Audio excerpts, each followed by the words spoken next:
So good evening to all of you. Good evening to all of you. So we are here for 25 most important anatomy questions for you. And good evening to all of you. I can see a lot of good evenings are there. Yes, good evening Shade, Sairam, Dr. Z, Dr. Anurag, Ansari, Dr. Anil. So good evening to all of you. Simran, good evening to all of you. So good evening to all of you. और ma'am इसमें से आ जाए questions, बस ऐसे करवा दो. बिल्कुल बिल्कुल. Can't wait to start the session. Ma'am क्या लिखा है कि मैम कुछ ऐसा करो कि लगे कि हाँ कुछ तो आता है, ऐसा लगे कि जहाँ जैसे. अरे नहीं नहीं, you will not forget anything, you will remember everything. So good evening to all of you, and let's start the session over here. And before we start the session, a message for all of you is that tell yourself you can and you will.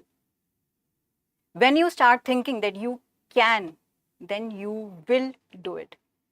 Daily, this is a mantra, this is a chanting which you will do daily in the morning. You will, whenever you will wake up, you will tell yourself that I can do it and I will do it. Whatever negative thoughts are coming in your mind, you have to just ignore those negative thoughts. You know, the brain is a very versatile organ. It is having all kind of powers, and it depends on you that which power you are actually giving more focus on. If you are giving more focus on negative thoughts, then negative thoughts will start growing. When you will give more focus on positive thoughts, the positive thoughts will start growing. तो कहते हैं कि सकारात्मक सोच रखो तो जीवन में सब कुछ अच्छा ही होगा. जैसा आप सोचोगे, जैसा आप मन में रखोगे बात, चीज़ें वैसी ढलती जाती हैं. अगर आप पॉजिटिव सोचोगे तो लाइफ में आगे पॉजिटिव ही होगा. नेगेटिव थॉट्स को बिल्कुल भी नहीं सोचना है. I can understand that this is a very crucial time for you, and a lot of things are happening at this time. A lot of thoughts come in your mind, but as I said, tell yourself you can and you will. So let us start with the session, and as I will be showing you the question, try to answer it. Okay, try to answer it and let us see that how much answers you are able to give. And one thing more, if you are slightly confused during any question, don't be discouraged, don't be demoralized. This is the point where you are learning. Okay, this is a short session in which you will learn a lot of things. It is just like a quick revision for you. Fine. So let us start with the first question, and these are like very important questions for you. Now if you see this first question, yes, let us see. Try to answer this question. Okay, the arrow mark structure. The arrow mark structure is derived from. So if you see, what do you see over here? What you see is that it is, when you see the options, you can see it is written as arches. So basically it is asking about that what arteries are derived from the arches. And now when you focus on this image, let me zoom it for you so that you are able to understand that what is the image over here. Now this arrow is where? This arrow is where? Try to answer this question. This arrow is where? When you see this structure, what is it? Yes, you know it is arch of aorta. When you see this structure, what is it? It is the pulmonary trunk, the pulmonary artery. But when you see the arrow is not on arch of aorta. Let us see over here, the arrow is not on arch of aorta. Arch of aorta is till this point. The arrow is still going down, and what you see that there is a communication between the aorta and the pulmonary artery. And now this communication is actually present in the embryo during the fetal blood circulation. And in the embryo, it is an embryological structure which is known as ductus arteriosus. This is a structure which is actually known as ductus arteriosus. I will just label it over here that this structure is what? This is ductus arteriosus. Yes, very well. Now I can see a lot of replies over here. Yes, you are very right that when you talk about the structure now, it is derived from which arch? It is from sixth arch. See, it is from sixth arch. Basically the confusion is between the right and the left, and what you should keep in your mind is that it is the left sixth arch. And when we talk about all the arteries over here, we say that all the arteries which are developed from the arches, they are very important. And what are the arteries? Let us quickly revise over here. What are the arteries from each of the arch? First arch, it is M for maxillary artery. When you come to the second arch, S for stapedial artery. Along with that, you have hydal artery also, hyd artery or hydal artery. And when you say third arch, carotid arteries, all the carotid arteries are developing from third arch. And now, very important, these two. This is fourth arch. On the left side, it is giving rise to arch of aorta. Right side, it is giving rise to right subclavian artery. Now, when I talk about this fourth arch, over here, again for the fourth arch, on the left side, what do you see? It is giving rise to arch of aorta, very important structure over here. And when you come to the sixth arch, it is pulmonary artery. But along with that, one more structure is developed over here. What is that? Ductus arteriosus, specifically by what? Left sixth arch. So what do you see over here? What do you see is that fourth arch and also the sixth arch, both of the arches, on which side? On which side? This also left side, this also left side, is giving rise to some important structure. The fourth arch on the sixth, the fourth arch on the left side is giving rise to arch of aorta, very, very important. And the sixth arch again on the left side is giving rise to ductus arteriosus. That's great. Yes, yes, yes, yes. I can see the mnemonic. Everybody is saying the mnemonic over here. Very well. You have answered it very well. The answer over here is D. Now let us come to the next question. Okay, now this is going to check everything about the pharyngeal apparatus. Whatever you have studied in the pharyngeal apparatus, this question is going to check that. And when we see the question, what is it? Absent thymus is due to the defect in which embryological structure? And when you see this image, what is this image? Yes, this is the image of pharyngeal arches, the pharyngeal apparatus, the complete apparatus. And basically you have to decide that A, B, C, D, among this, which one is actually giving rise to thymus? And there is a defect in that component due to which there is what? Absent thymus. So let us quickly see over here. Yes, I can see a lot of responses over here. Okay, okay. So I can see a lot of responses. Try to answer yourself. Is it C or is it D? See, when we see the thymus, we know it is the pouches. Okay, and the pouches are on which side? They are on inner side. They are on inner side. So I can see a lot of people answering C. Again, I will say C carefully. See carefully. When you say thymus, the thymus is, let us quickly revise first of all over here. Thymus is formed by which pouch? It is formed by third pouch. It is formed by third pouch. The first pouch is forming the ear portions like eustachian tube, middle ear cavity, and as well as we say mastoid antrum. And when you say second pouch, it is going to form the palatine tonsil and tonsillar fossa, the depression for the palatine tonsil. Very, very important is third pouch. When you talk about the third pouch, we say that the third pouch is giving rise to what? Thymus. And another important structure is inferior parathyroid gland. It is an inferior parathyroid gland. Yes, yes, very correct. Now you are coming to the correct answer. Now you are saying correct answer. It is D. The answer is D. And the fourth pouch, we say it is giving rise to superior parathyroid. So we basically remember this third pouch, which is giving rise to thymus and the inferior parathyroid. If you remember this, you can automatically say that fourth pouch is forming superior parathyroid gland. Now let us come to this image. Now when you see this image, a very likely image which can come as a new question. The first question we discussed also a very likely question for you, and this question also a very likely question. Now when you see this component, the brown area over here is what? Whatever brown area is over here, these are arches. How many arches? 1, 2, 3, 4, 6. Okay, so similarly on the other side, 1, 2, 3, 4 and 6. So these are the 6 arches. Whatever is the brown colored area, this is the 6 arches. And if we say A, the arrow A is on first arch. This is the first arch. Okay, this is actually the first arch. Now when you see on the outer side, for the outer side we say that it is the area which is covered by ectoderm. Okay, the first arch, whenever you are talking about the arch area, we say it is actually formed by mesoderm. This component is a mesoderm. And when you talk about the outer covering we say is the ectoderm. And when you say the ectoderm, depressions from outside. And what are the depressions? This is the first depression over here. This is the first depression. This is the second. Okay, this is the second. This is the third. and this is the fourth. Okay, this is the fourth. And now we use the term as cleft, and it is from the ectoderm side. So it is also given the term as the ectodermal cleft. Okay, it is also given the term as ectodermal cleft. Now similarly on the inner side, it is covered by what? It is covered by endoderm, and when it is covering these arches, it creates a depression. But now from the inner side, so we say what? That these are the pouches. And let us start simple counting over here. This is first, this is second, okay, this one is second, this one is third, and towards this location we have the fourth. Towards this location we are having the fourth pouch. So all these are what? All these are pouch.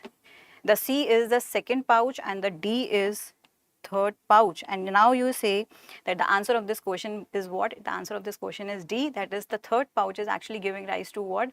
It is giving rise to the thymus. So the answer of this question, yes, very correct.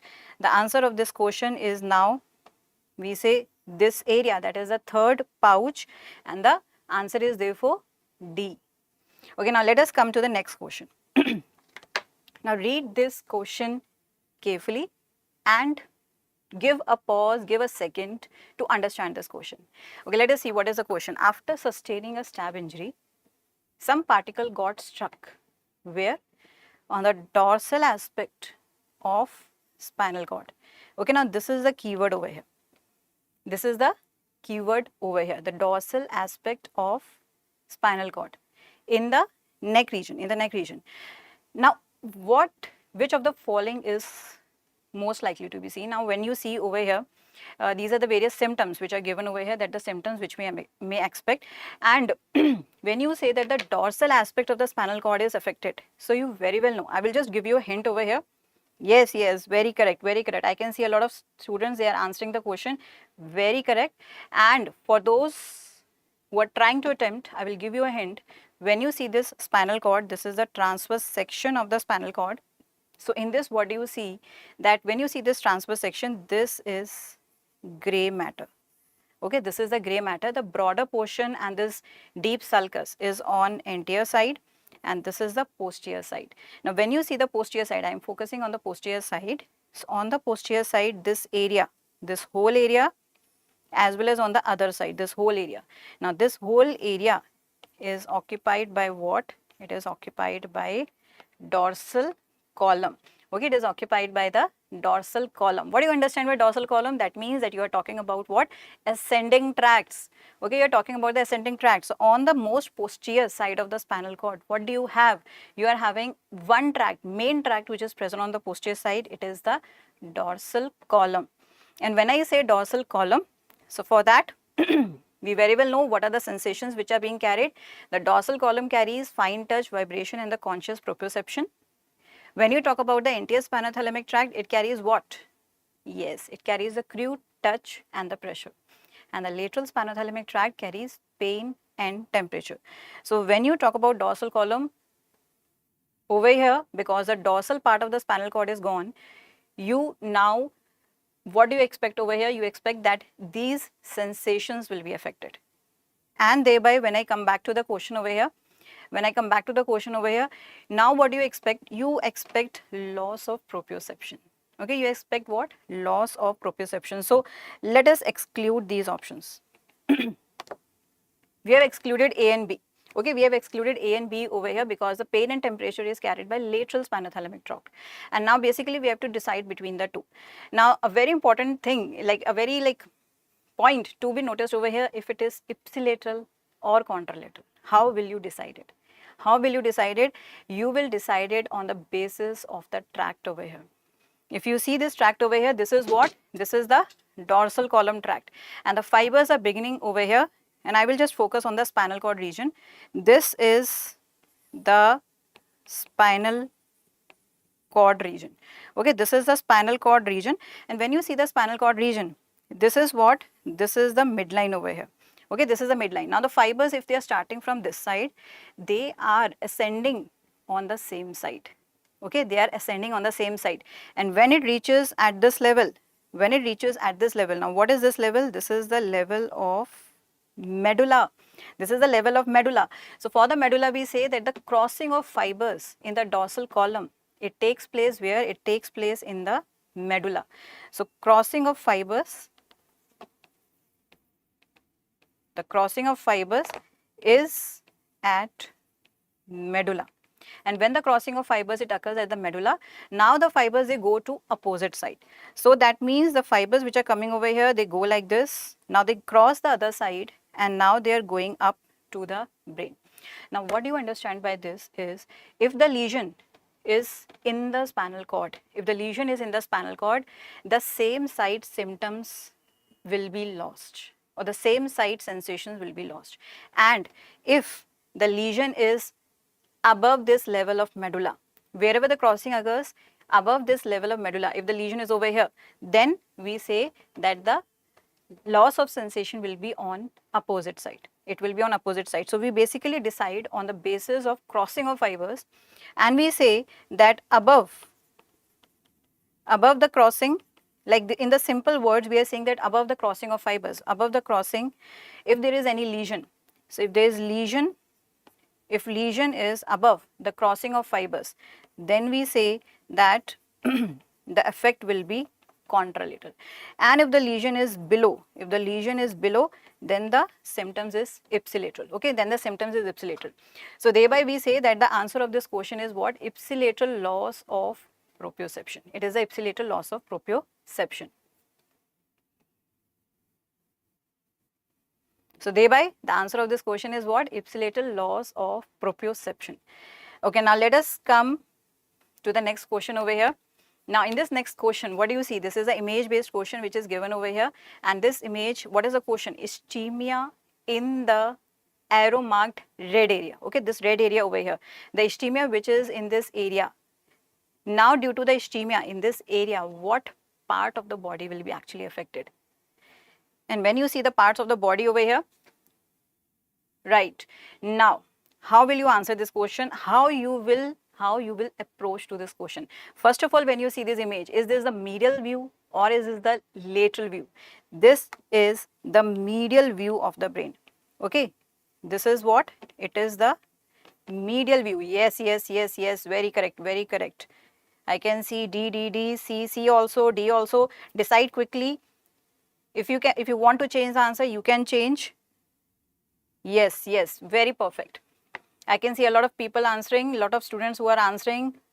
Santosh, Radheshyam, Nirmala, yes, very great. Okay, now when we see this medial view over here, how you identify the medial view? We very well know how we identify it. It is with the help of what? It is with the help of this corpus callosum. We very well know that this structure over here is what? It is the corpus callosum. And when we talk about this corpus callosum over here, we have understood this is a medial view. And now it is actually talking about the functional area which is present towards the medial view. Now when you see this medial view, we say only one functional area is present at this location. And what is that functional area? I will just explain it to you.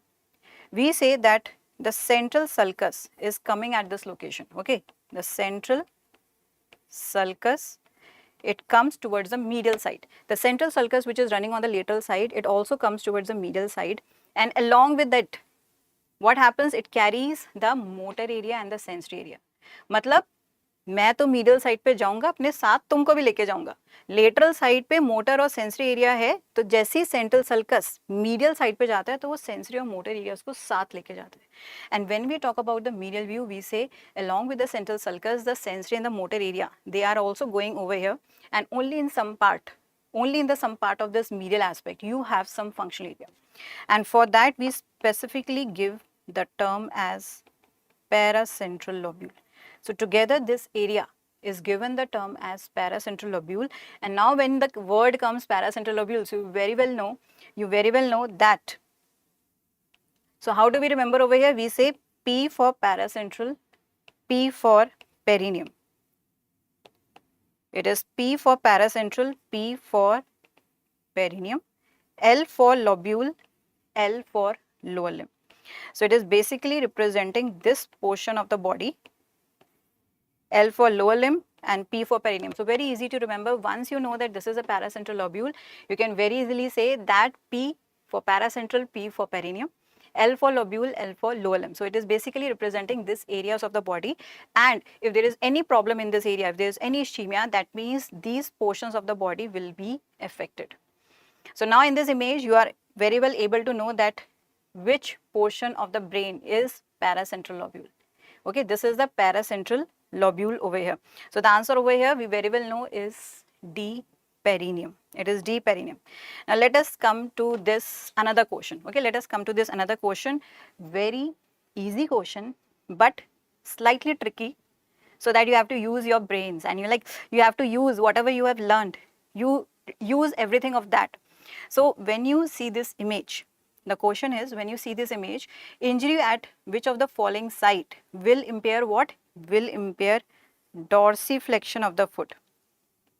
So injury at which location is going to impair dorsiflexion of the foot?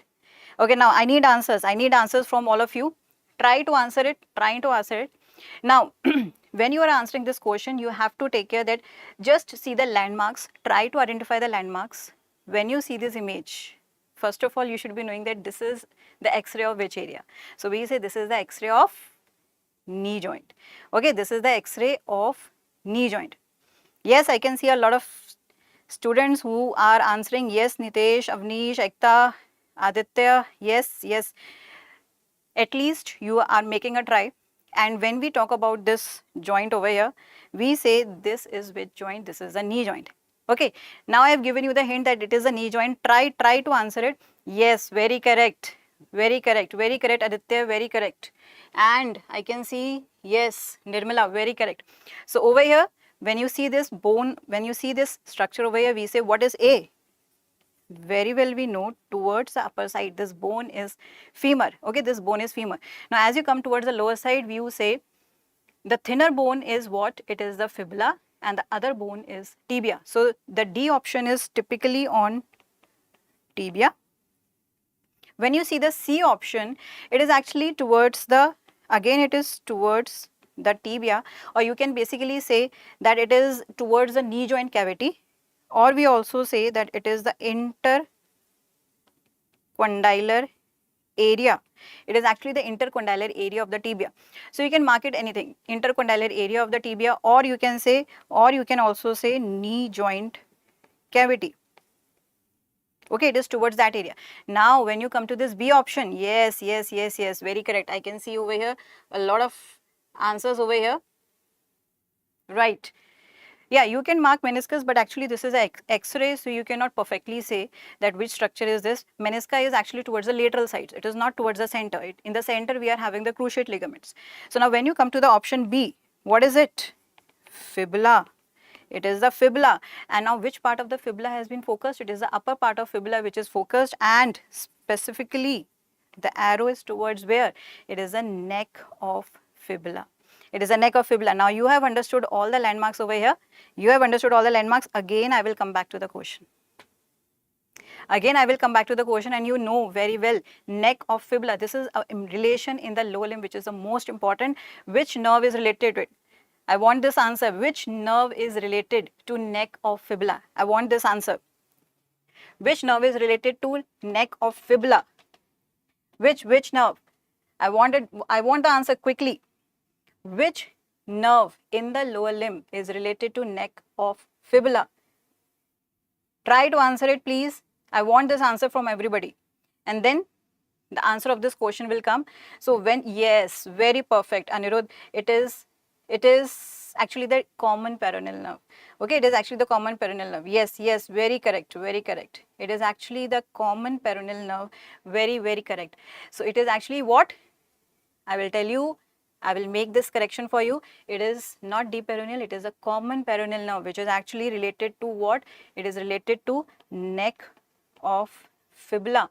And when we talk about this whole division over here, what is the whole division? Sciatic nerve divides into tibial nerve and common peroneal. Okay, the tibial nerve continues as such in the leg area towards the posterior side, and we say it is a nerve of posterior compartment of leg. But when you talk about the common peroneal nerve, it takes a turn. It winds around what? neck of fibula. So we say that this is a nerve which is closely related to neck of fibula, and that is why if there is anything at the neck of fibula, we say very commonly the nerve which is injured in the leg is common peroneal nerve. Okay, so it is a common peroneal nerve related to the neck of fibula. And now when it takes a turn, now it further divides into two branches, deep and the superficial peroneal nerve. The deep peroneal nerve is the nerve of anterior compartment of leg, and whatever is left, we say superficial peroneal nerve which is left, it is a nerve for the lateral compartment of the leg. Now whenever we are talking about all these compartments, for the anterior compartment we say, whenever we are talking about the anterior compartment, we say a common action which is done by the muscles of anterior compartment is dorsiflexion. What is dorsiflexion? When the foot is raised. Okay, when the foot is raised. So the anterior side muscles, they pull the foot upwards, and we say it helps in the dorsiflexion. And when you talk about the posterior compartment muscles, we say that the common action, like overall muscles, they are having this common action that they are helping in what movement? They help in plantar flexion. And when you are talking about all the muscles of lateral compartment, both the muscles of lateral compartment, commonly they are helping in what movement? Yes, they are helping in the eversion. So now you can see we have mentioned over here the common action which is done by each compartment. And now if you talk about the dorsiflexion, you can see dorsiflexion by anterior compartment. And if there is any injury at the neck of fibula, it is actually going to affect both the compartment, and there will be loss of dorsiflexion. The loss of dorsiflexion will also be there, loss of eversion will also be there. And in the question they are mentioning only the loss of dorsiflexion. In that also common peroneal nerve serves the answer. So according to the options over here, now we say that what is the answer over here? The answer over here is B. Okay, the answer over here is B, which is actually for common peroneal nerve. It is the neck of fibula. Okay, so now we have understood over here that how we are coming to this answer over here. And whenever we are talking about the nerve, we say the sciatic nerve is almost running over here. If this is the sciatic nerve, the tibial nerve, it goes like this, and the common peroneal nerve, it takes a turn over here. So because this common peroneal nerve is taking a turn around the neck of fibula, so that is why we have chosen it as the answer. Now let us quickly come to next question. Let us quickly come to this next question. Okay, when you see this image, what do you think that which artery is actually being palpated? Pulsation. Now the pulsation is one of the upcoming questions for you. Until now the posterior tibial artery pulsation has been asked, but the pulsation does not mean only that. There are so many pulsations in the body. So it is one of the upcoming question for you. Try to answer it. Try to answer it. I'm just looking for the answers over here. It is yes, A, B, D. Yes, yes, yes. You are making a try. That is a very good thing. C. See, over here, when we talk about the tibial arteries, it is a posterior tibial artery which you can palpate very well. And then as you come, I will just give you a hint to answer it. When you see the fingers over here, the finger is on which part of the foot? Is it in the leg? The fingers are towards the leg, or the fingers are towards the foot. And if you see the fingers are towards the foot, you are pulsating at the level of foot. So at what level of foot? Upper part or lower part? The upper part of foot is known as dorsum of foot, and the lower part of foot is given the term as sole of the foot. Now this is a small hint which will help you to answer this question. And when we see this image over here, so I will now help you with the answer. Yes, very, very correct. Very, very correct. Santosh, Bhavika, Ajay, Sheikh, Ramesh, everyone, like very correct. It is dorsalis pedis artery. Okay, what is it? It is a dorsalis pedis artery. Whenever we are talking about an artery over here which is actually palpated, it is towards the dorsum of foot, and from that the word comes dorsalis means dorsum, pedis, pedis means foot. On the dorsum of foot you are having dorsalis pedis artery. And whenever you are talking about the other arteries over here, so I will just explain it to you. When we talk about anterior tibial artery, it is the artery which is coming from anterior aspect of the leg. Okay, the anterior aspect of leg, you are having anterior tibial artery which is difficult to palpate over here. And when we say it continues towards the foot, you are able to palpate the dorsalis pedis. When you talk about posterior tibial artery, the posterior tibial artery is on the posterior side. I will just show you the image. And the posterior tibial artery, If I say that it is on the posterior side over here, the posterior tibial artery, it actually goes towards the sole of the foot. And the posterior tibial artery, we say it continues into medial and the lateral plantar artery. So when we are talking about the pulsations in the lower limb, the two important pulsations over here is posterior tibial artery and the dorsalis pedis. The dorsalis pedis we have understood over here. This is the dorsalis pedis artery pulsation. And now when you talk about this pulsation over here, so what is it? Yes, it is a posterior tibial artery pulsation. And when you see this image, you can see the pulsation is towards the leg, or we say towards the ankle. And what is the location, exact location over here? The exact location over here is on the medial side between medial malleolus, the medial malleolus which is present at this location, and a tendon over here which is the Achilles tendon. So for the posterior tibial artery, you say between the medial malleolus and the Achilles tendon or the tendocalcaneus, and this image is showing you the posterior tibial artery pulsation. And when you come to this image, dorsalis pedis artery pulsation over here, a very, very important point for this, that when you palpate it, it is palpation is lateral to extensor hallucis tendon. The extensor hallucis tendon, when you just lift your great toe, okay, just try to do it. Do it yourself. Lift your great toe, you will feel the tendon which is going to the great toe, that is the extensor hallucis tendon, and just go lateral to it. Whatever pulsation you feel, that is the pulsation of dorsalis pedis artery. Another pulsation we have talked about is this one, posterior tibial artery. Apart from this, we say common carotid artery pulse is felt at what level? It is felt at carotid tubercle or Kazanec tubercle, which is against C6 vertebra.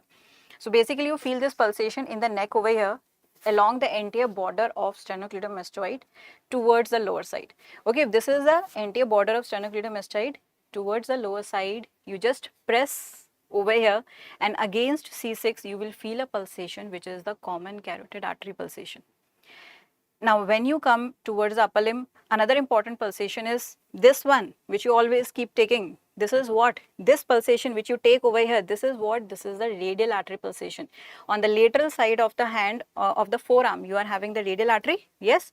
And when we say radial artery, what is the location of pulsation? Lateral to flexor carpi radialis tendon. So when you like do this movement over here, so you can feel the tendons. The tendon which is over here is flexor carpi radialis, and on the lateral side you have flexor carpi ulnaris. So now when you say flexor carpi radialis over here, feel the tendon. When you do this movement, you can feel this tendon, and now you just go lateral to it. When you go lateral to it, the pulsation which you feel is the radial artery pulsation. Another pulsation at this level, whatever pulsation you feel in the cubital fossa, that is actually what? Brachial artery pulsation. And when you flex at this level, you can feel a tendon which is biceps tendon. And when you feel the biceps tendon over here, just go medial to it, slightly medial to it. Whatever pulsation you feel, that is the brachial artery pulsation. So these are the important pulsations which are over here. You are saying, ma'am, posterior tibial pulse is difficult to detect. Try to palpate it and you will be able to feel that pulsation, right? So these are the all pulsations over here, and when we say this question over here, the answer is D. Now as we come to the next question, let us see the next question over here. Just read this question. When you read this question, what does it say? A patient presented with pain and swelling in the marked area. This is the arrow mark over here. And now we say that which nerve is responsible for carrying the pain from the skin of the affected area. From the skin of the affected area. Now try to answer over here. When you try to answer this question, now just see the options over here. What are the options which are given? Mandibular nerve, auriculotemporal nerve, great auricular nerve, and what is this? This is, we have written seventh you very well know is facial nerve. And now what are we saying over here? Yes, very correct. I can see a lot of answers which are coming up, that is option C. Option B also you are saying option C. Yes, majority of you option C, and actually the answer over here is option C. And the reason over here depends on actually the language of the question. If you see the language of the question, what is it? They are saying that some swelling is there. They are not specifying that swelling is in which structure. They are not saying parotid gland. They are not saying any lymph node. They are like saying a generalized swelling is over here. And then they have put arrow over here that they are saying that the which nerve is responsible for carrying the pain from skin of affected area. Basically, they are asking about you that the skin at this level, that is the skin over the angle of mandible, is supplied by what nerve? And we say the answer of this question is greater auricular nerve. When you're talking about the whole face is supplied by trigeminal nerve, except the skin over the angle of mandible, which is supplied by auriculotemporal. For the facial nerve, we say it is actually supplying only the muscles. It is not supplying the skin. So when you see this image over here, you can see this is the ophthalmic nerve which is supplying this area. The maxillary nerve is supplying this area. Mandibular nerve is supplying this area, which are all divisions of cranial nerve 5. And when you see this area over here, what is it? It is the skin over the angle of mandible, which is supplied by what? Greater auricular nerve. So the answer of this question is greater auricular nerve. Yes, very correct, very correct. Now, see dear, for the Fraze syndrome, whenever you are saying you are not having that pain kind of thing, you are having this redness, flushing, sweating, such kind of symptoms are there. Okay, increased temperature. He does not say that pain is there. That is a totally different kind of thing. And in that, what happens when you eat something, then the symptoms they appear, right? Now, the answer of this question is greater auricular nerve. Now, let us come to this question over here. You can see in the starting of the question itself, it is saying what? Facial nerve injury. So, now you know that you are going to discuss something on the facial nerve. Now, your mind will be like saying upper motor neuron, low motor neuron. So, let us see the question. Paralysis of all facial muscles on one side of the face. Okay, the paralysis of all facial muscles on one side means whole one side is affected. And whenever I say that whole one side is affected, by that we get the hint that it is lower motor neuron lesion. Then another thing is there that it is along with hyperacusis. Okay, certain extra symptoms are mentioned over here, that hyperacusis with loss of taste sensation in what? Entire 2/3 of tongue, and as well as loss of lacrimation. Now you can see in this question, apart from whatever symptoms we discussed, there are some extra symptoms which are discussed or mentioned, and then they are saying that what is the site of lesion.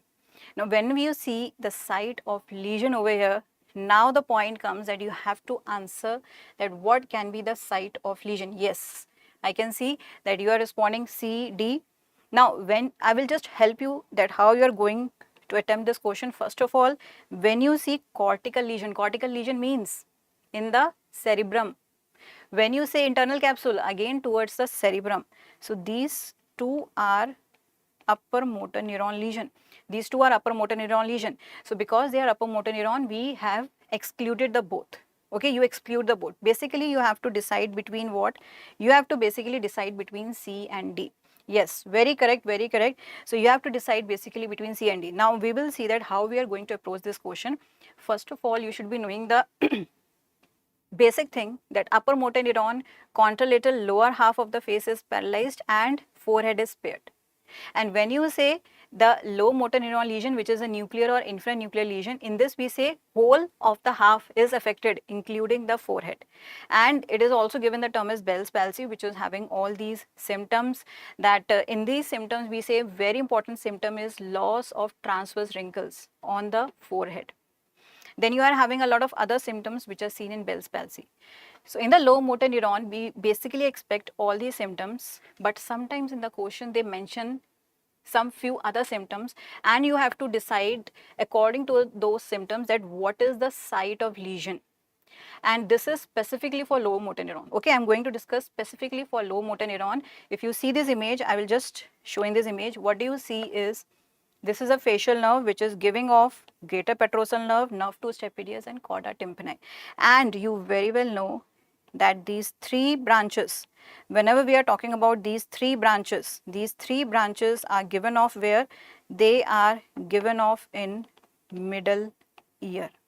Okay, we very well know that these three branches are given off where? They are given off in the middle ear. This we understood. Now, the facial nerve, when it is entering the middle ear, so I am just putting this in this way. The facial nerve, when it is entering the middle ear, it passes through a foramen which is known as internal equistic meatus. Then it runs in the middle ear, and then it comes out of the middle ear via a foramen which is known as stylomastoid foramen. okay, stylomastoid foramen, and then it comes out towards the face. So this area, this area over here is towards the face. So when we are talking about the facial nerve, again I am saying it enters the middle ear, it enters the ear via the internal equestric meatus. Then these three branches are given within the middle ear. It comes out of the stylomastoid foramen and then it goes towards the face. Within the ear, it is giving these three branches. And when we say greater petrosal nerve, it is specifically given at this location where this is the location of geniculate ganglia. So the geniculate ganglia is basically a part of facial nerve, and at that same location a nerve is coming out, and that nerve is greater petrosal nerve. This is the basic structure over here for the nerve, and now we will understand that how to find out the location of injury.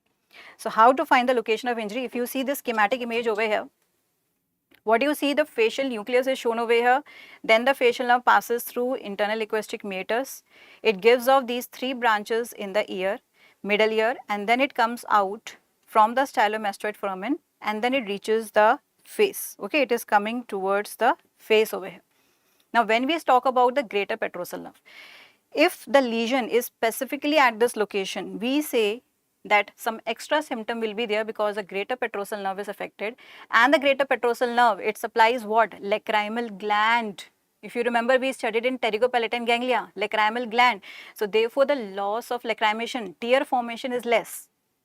If the injury is at the level of this nerve, nerve to stapedius, then it will lead to hyperacusis, because the stapedius and tensor tympani, they are actually for what? They are like whatever vibrations are coming into the ear, they are like trying to decrease it. And if these muscles are affected, hyperacusis is there. What is hyperacusis? A normal sound can appear louder to you, ठीक है, एक normal सी आवाज होगी, ऐसा लगेगा कि बहुत तेज आवाज है, तो उसको कहते हैं hyper एक्यूसिस. Now if this chorda tympani nerve at this location, if the nerve injury is there, then we say that there will be loss of taste sensation on anterior 2/3 of the tongue. So this we have understood that when these three branches are affected, what is going to happen. Now how we decide the location? How we decide the location? If I say that this is a lesion A, if the lesion A is there, what do you understand? That these three branches are okay, they are intact and nothing is going to happen, only the Bell's palsy symptom are there. Fine. So this is a lesion where? This is a lesion at the stylomastoid foramen. But when you say lesion at this level between these two nerves, if the lesion is between the two, we say chorda tympani is going to affect and these symptoms will be present. And as the lesion is going in this way, okay, as the lesion is going more proximal, so if I say lesion C, if the lesion C is there, both these symptoms will be present, extra symptoms will be present. And if the lesion is over here or at the level of geniculate ganglia, we know that this is the location of geniculate ganglia. So if the lesion is over here or at the level of geniculate ganglia, this symptom also present, this symptom also present, this symptom also present, because all these nerves will be affected. तो simply हम क्या कर रहे हैं कि एक बार हमने legion इस लेवल पे लिया और लीजन को हम पीछे लेके जा रहे हैं, मतलब प्रॉक्सिमल लेके जा रहे हैं, और जैसे ही इस लेवल पे आया जेनिकुलेट गैंग्लिया के लेवल पे, हमने कहा कि तीनों नर्व्स अफेक्ट हो गई, तो ये एक्स्ट्रा सिम्टम्स आपको मिले along with Bell's palsy. And thereby we say that the answer of this question the answer of this question is what? Because all these symptoms are present. So that is why we say the answer of this question is lesion at geniculate ganglia. Because the lesion is at geniculate ganglia, all the three nerves, greater petrosal, nerve 2 stapedius and chorda tympani, they are affected. If the lesion is at stylomastoid foramen, only signs and symptoms of Bell's palsy. Only the signs and symptoms of Bell's palsy are seen. The rest of the three nerves, they are intact. The greater petrosal nerve intact, the chorda tympani nerve intact, and the nerve 2 stapedius intact. So the answer of this question is what? D. Okay, now let us come to this next question. Now, as we see this question, yes. Okay, now let us see this question. Now, when you see this question, you very well know that this is what? This is the transverse section of abdomen. And when you see the transverse section of the abdomen over here, you have to basically do what? You have to identify A, B, C, D. And accordingly, you have to answer the question. Now, let us do one thing. first of all try to identify A, B, C, D, and then we will come back to the question, so that you will be able to understand that what you have to answer. Now if you say A, so before I answer A, this is the anterior side of image, this is the posterior side of the image, because the vertebra is present over here. This is the vertebra, so anterior, posterior. This you can say very well, this is the liver, this is the stomach, and this is the spleen. So we say that this is the right side of the image, this is the left side. And now coming to A, what is A? I will just zoom it over here. What is A? A is a ligament between the spleen and left kidney. Okay, this is the left kidney over here. So this ligament is what? This ligament is splenorenal ligament. Okay, the splenorenal ligament, or it is also known as the linorenal ligament. So A is what? Splenorenal ligament. And what are the contents of splenorenal ligament? We very well know it is the splenic vessels. Splenic vessels means artery and the vein both, and as well as tail of pancreas. Okay, we very well know that in the splenorenal ligament we are having what? We are having the splenic vessels and tail of pancreas. Then this is A landmark.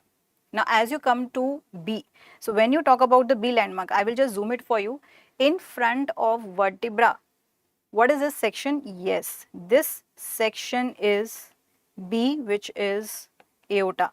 And when I say aorta, which aorta is this? Abdominal aorta, which is ascending or descending? This is descending aorta. And when you talk about the structure C over here, what is this? This is a big venous structure which is present over here, and we say it is the inferior vena cava.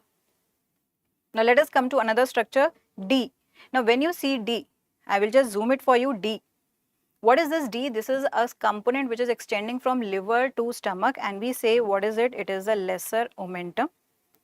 And when you say lesser omentum, specifically you can see what? There are three structures which are present over here, and we say what is this three structure? This is actually the portal triad. The portal triad is hepatic artery. Then along with the hepatic artery we have portal vein and plus bile duct. These three structures together are known as portal triad. So now let us completely see this image. Now when you see this image completely, so now you will be able to see all the landmarks over here. Okay, A is splenorenal ligament, B is ascending aorta, C is inferior vena cava, and the D is lesser omentum. Specifically with what structure? It is with the portal triad. Okay, now we have understood all the points over here. I will come back to the question. Now I will come back to the question.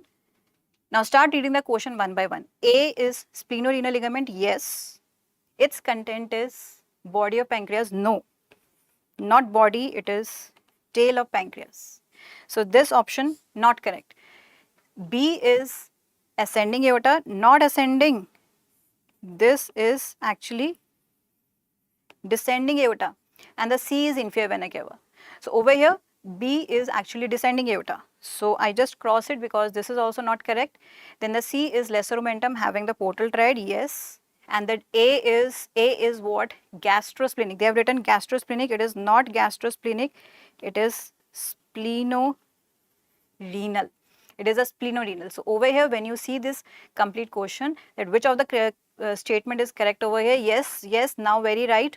Now the answer of this question is C, which is saying that the lesser omentum is having the portal triad.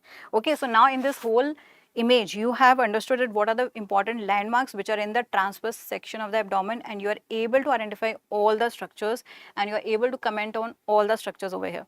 Now let us quickly come to one more section. Now when you see this one more section, what is it? Now when you see this image, this is transverse section of the neck. At this level, this is a transverse section of neck, and A, B, C, D. Okay, all these are put arrow over here. All these are put arrow, and now you have to identify all the structures. Now let us come to this image over here. Now when you see this is a transverse section of the neck, what do you see? What is this? This is vertebra. Okay, this is the vertebra by which you decide that this is the anterior side of image and this is the posterior side of image. On the anterior side of image, let us focus over here on the anterior side of image. You can see very well that this section, a D-shaped section, On the anterior side, feel this structure over here on the anterior side. What is it? Yes, it is trachea. It is the trachea. Then in front of trachea, you are having some gland, and B is focused over there. So what is this gland? This is thyroid gland. This is the thyroid gland. And when you talk about the structure C over here, the structure C which is behind the trachea, this is a oval shaped structure which is behind the trachea over here, and we say what is it? It is the esophagus. Okay, so A is trachea, B is thyroid gland, C is esophagus. Now let us come over here, D. So what is this? D is on some artery. Where? In the neck. There is an artery in the neck. And you know that what artery is running above in the neck over here? Yes, it is the carotid artery. And to be more specific, we say it is the common carotid artery. Yes, yes. So I can see a lot of responses which are coming. Yes, you are very correct. This is the common carotid artery over here. And when I put the arrow on this vein, if I say what vein is this? So this is internal jugular vein. Okay, this is the internal jugular vein. So these are the main artery and the vein which is present on the side of the neck. The common carotid artery, internal jugular vein, and we very well know. So I will just focus it again. The artery and the vein over here, they are covered by some structure which is given the term as carotid sheath. So within the carotid sheath, you can see one artery which is a common carotid artery. Vein is internal jugular, and if you see some yellow colored structure, nerve, so that will be vagus. Okay, that will be vagus. Yes, it is the internal jugular vein. So now we have understood all the structures over here. The common carotid, internal jugular, also over here. Now I will come back to the question, and now you will yourself see, try to find a correct combination. A is trachea, so these 2 points excluded. Okay, it is not larynx, it is a trachea. You have to choose between the two. B is thyroid gland, C is esophagus, and D is what? Common carotid artery. So the answer of this question is what? The answer of this question is A. The answer of this question is A. Right. For the vagus, I can see one of the student is asking about vagus. So when you see this complete structure over here, this is the carotid sheath within which you are having this common carotid artery. The vein is internal jugular, and whatever nerve you are able to see, you are able to see some yellow colored structure over here. This is vagus nerve. Okay, this is the vagus nerve. So these are the all structures which you can see in this transverse section of the neck. A very important section. It has not been asked till now, but it can come as a new question for you. So the answer of this question is A. Now let us quickly come to the next question. Let us try to read this question very, now when we say in the anatomy, the clinical questions which come is on nerve injuries. And when you see this question, during the examination, when a patient was asked to stand on left foot, where does the pelvis drop? The pelvis drops on which side? Right side. Now when you see this whole combination, what comes in your mind? Yes, Trendelenburg sign or Trendelenburg test. That this is the Trendelenburg test which is being done when you are asked to stand on one side. The pelvis on opposite side drops, and when this is happening, you very well know when this is happening, what is it? It is superior gluteal nerve injury. Okay, so if I say that you stand on this left foot, okay, if I say left foot, so normally when you stand on left foot, the pelvis on opposite side is lifted. That is a normal thing. But over here, what is happening when you stand on left foot, the right side is dropping like this. Okay, right side is dropping, and when this is dropping, we say the pelvis is falling to the opposite side because of what? The right side, we say because of what? Because of the superior gluteal nerve injury, which is actually affecting the gluteus medius and minimus. Now the point is of which side? So point is which side? So we say because the person is standing on left foot, so the left gluteus medius and minimus, they are unable to act, and due to that we say that the pelvis drops to right side. Again I will say this thing, again I will mention this thing. Whenever you are saying superior gluteal nerve injury, the medius and minimus, they are paralyzed, and what happens? Pelvis falls to which side? Opposite side. This is termed as Trendelenburg sign positive and the person is having a lurching gait. Okay, he is having a lurching gait. So in this Sternberg test, what is happening, if the person is standing on this foot, so on this side the nerve injury is there, and on this same side the gluteus medius and minimus, it is paralyzed, and because on the same side it is paralyzed, we say the pelvis drops, the pelvis or the hip drop to opposite side. So for example, if the person is standing on this side and on this the foot is on this side, and if I say this is the left side, so on the left side the nerve injury is there, on the left side the medius and minimus paralyzed, due to which the pelvis is dropping on opposite side, that means the pelvis is dropping on the right side, and thereby the answer of this question is left. तो इसमें simple तरीका ये है कि आप ये याद रखोगे, जिस साइड पे फुट पे आपने खड़ा किया उसी साइड की मसल्स पैरालाइज्ड हैं और उसकी वजह से अपोजिट साइड पे हिप ड्रॉप हो जाता है. So when you see that it is written as the patient is asked to stand on left, the patient is asked to stand in left foot and the Trendelenburg test is coming to be positive. So we say the same left side muscles are paralyzed. The left side muscles are paralyzed. So the answer of this question, yes, very correct. The answer of this question is B. And the point over here which actually is tricky for you is which side, right side or the left side. So this you should be able to decide that it is the right side or the left side. When you see the maximus, of course the maximus is not for this. Maximus is having a totally different action. It is helping in the extension at the hip joint, and it is applied by which nerve? Inferior gluteal nerve. So it is totally opposite. You have to actually decide between these two, and we have understood the answer is B. Okay, now let us come to the next question over here. When you see this next question, you can see again what? Nerve injuries. This is a question on the nerve injuries. The nerve injuries is a very important aspect, a very important clinical question.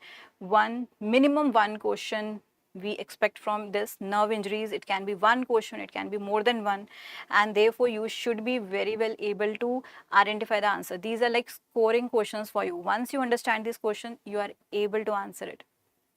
Now when you see this question, what is written over here? Accident occurred, reached emergency. Now on examination, so what is the key point over here? Unable to evert the foot. So there is loss of eversion. When you say loss of eversion, it comes in your mind peroneus longus, peroneus brevis. The two muscles which help in eversion, they are affected. And what are these muscles? These are the muscles of lateral compartment of leg. Yes, very correct, very correct. I can see, yes, the answer which is coming up is very, very correct. Santosh, Sajal, Kishore, very correct. And now when you see one more thing is mentioned, he is complaining of what? Decreased sensation over the dorsum of the foot and lateral aspect of leg. Now this is a very, very important point, the sensory loss. Whenever you say sensory loss, it actually helps you to quickly reach to the answer. And if I say sensory loss, the sensory area, this sensory area which is mentioned over here, it is actually supplied by superficial peroneal nerve. And for eversion also, for loss of eversion also, we say it is the superficial peroneal nerve, which is a nerve for lateral compartment of leg. It is a nerve for lateral compartment of leg, which is peroneus longus and peroneus brevis, and both the muscles, they are helping in what? Both the muscles, they help in eversion of foot. So if the eversion of foot is affected, that means the lateral compartment, these two muscles are affected. That means which nerve is affected? It is the superficial peroneal nerve. And when you see the sensory loss, this is the image which is showing the all sensory supply of the foot, the skin of the foot over here. And when you see this area, this is the dorsum of the foot.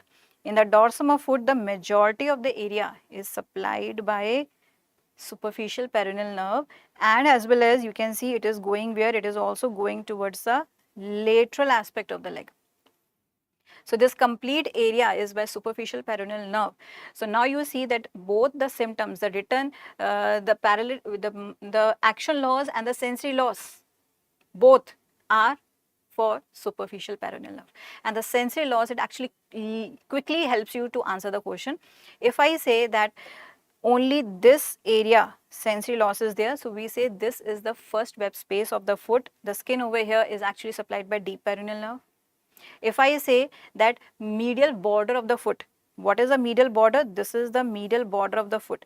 The medial border of the foot, if we talk about this, it is supplied by saphenous nerve. And for the saphenous nerve, we say it is a branch of femoral nerve.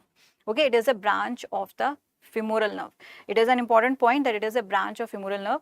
So if I say that there is some sensory loss towards the medial side of the foot, which is extending towards the medial aspect of leg. So now which nerve is there? That nerve is saphenous nerve, which is a branch of femoral nerve. So these three sensory supplies are very important for you, the deep peroneal, saphenous nerve, and we very well say superficial peroneal nerve. When you come towards the lateral border, you can very well see towards the lateral border of the foot, the nerve which is supplying the skin over here is the sural nerve, which is actually a branch of tibial nerve. It is a branch of tibial nerve. Okay, so now we have understood the complete sensory supply over here, and according to the sensory supply, if the sensory loss is there, you can answer the question. Now over here, because we are discussing the superficial peroneal nerve injury, I will also mention the common peroneal nerve injury, which is very importantly the question comes over there. And over here we have already discussed if the neck of fibula is affected, fracture over there, it will quickly affect the common peroneal nerve, and due to that, what do you see? You see loss of dorsiflexion, loss of eversion, and a lot of sensory loss. A lot of sensory loss. And whenever you are talking about this foot drop over here, we say the first best answer is common peroneal nerve. This is the first best answer. If the common peroneal nerve is not mentioned, then the second answer you can go for is deep peroneal nerve. If the deep peroneal nerve is affected, it will be mainly having loss of dorsiflexion. Right, it will be mainly having the loss of dorsiflexion. And if the deep peroneal nerve is affected, a very less sensory loss will be there. Sensory loss is very less in this. So for the foot drop, which is another question for the nerve injuries in the lower limb, you should be knowing that the first best answer is what? Common peroneal nerve, and all these symptoms are occurring. Okay, but when we say deep peroneal nerve only, this is the second best answer if the common peroneal is not given. In that, we mainly see loss of dorsiflexion. Now the point comes, the loss of dorsiflexion over here is due to the deep peroneal nerve which is affected, and the loss of eversion is because the superficial peroneal nerve is affected, and the deep and superficial peroneal nerve are the branches of common peroneal nerve over here.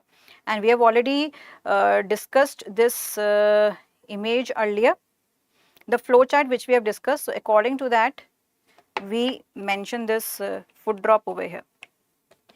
Okay, now if the saphenous nerve is affected, then in that case we say that the sensory loss will be towards the medial border of the foot, extending till the medial aspect of the leg. Okay, and saphenous nerve is a branch of femoral nerve. So that nerve is given off in the thigh and then it travels down till the foot. So I hope this point is clear to you. Now let us come to the next question. Now when we talk about this next question over here, what do you see is that this question is on the joints, that type of joint. And what is over here? What you can see over here, it is written as identify the type of joint. Basically you have to tell, first of all, you should be able to identify the correct joint over here. The main thing over here is that you should be able to identify the correct joint over here, and then you say that what is its type, what is its type. So you can see A, B, C. Okay, A, B, C. I will separately show you this image so that it is clear to you. First of all, this is image of which area, upper limb or lower limb? Yes, it is the image of upper limb. You can see very well. You can see very well that this is the ulnar bone over here, and towards that side the radius bone is there. Now when you are identifying the joints over here, I will just focus at this point. So yeah, you are clearly able to identify that what joint is this. Now when you see this joint over here, this radius is ending over here and the ulna is ending over here. So the arrow is not between the radius and ulna. Okay, the arrow is not over here between radius and ulna, the arrow is not there. The arrow is distal to radius and ulna. Radius ulna के बाद में है arrow. तो ये क्या हो जाएगा? ये हो जाएगा, this will be the wrist joint. this arrow is actually on the wrist joint. When you come in the middle of this image, we say B is arrow on middle what? Middle what? Radio ulnar joint. Okay, this is the middle radio ulnar joint. And now when you come to the C over here, what is the C? C is towards the superior aspect of radius and ulna, and what is it? Yes, it is the superior radio ulnar joint. And now when you talk about all these joints, that what are the variety? For the wrist joint, we say it is the ellipsoid synovial. It is the ellipsoid synovial. When you say middle radio ulnar, the middle radio ulnar is what? The middle radio ulnar is syndesmosis. It is a syndesmosis type of fibrous joint. Okay, it is a syndesmosis type of fibrous joint. And when you come to the superior radio ulnar, so we say superior radio ulnar is which variety of joint? It is a pivot variety. It is a pivot variety of synovial joint. So now we have understood that what are these three joints over here in this image. So we have understood these are the three joints over here, and what is their variety? It is ellipsoid. A is ellipsoid, B is syndesmosis, C is pivot. Okay, so these are the variety over here. Now whenever you are identifying this image, a very important thing is that you should be able to identify the arrow perfectly, because if you are not able to identify the joint, the answer will change. Now if you see this image, whenever you are seeing the articulation over here, that is towards the superior side of radius and ulna, you say this is superior radio ulnar joint. If the arrow is in the middle, we say it is a middle radio ulnar joint. And now just look at this. If the arrow is between radius and ulna towards the inferior side, then only you say inferior radio ulnar joint. But if the arrow is more distal to it, if the arrow is over here, then the answer will change. It will be wrist joint. The wrist joint is between radius ulna and the carpal bones.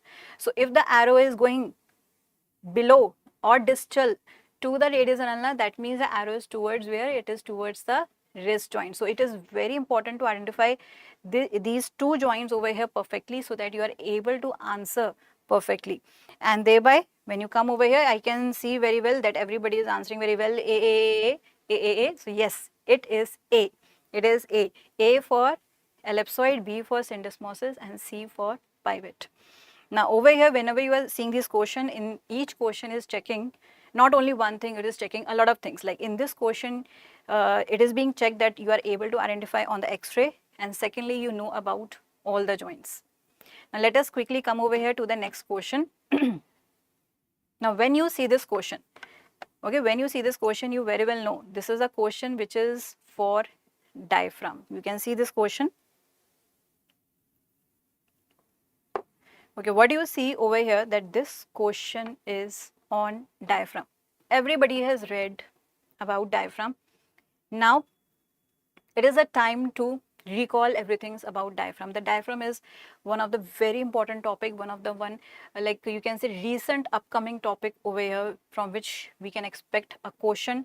A question has already been asked in the last time, and you can expect the question to repeat, or something new can be asked. It is like very, very important. And now when you see this image, what do you see?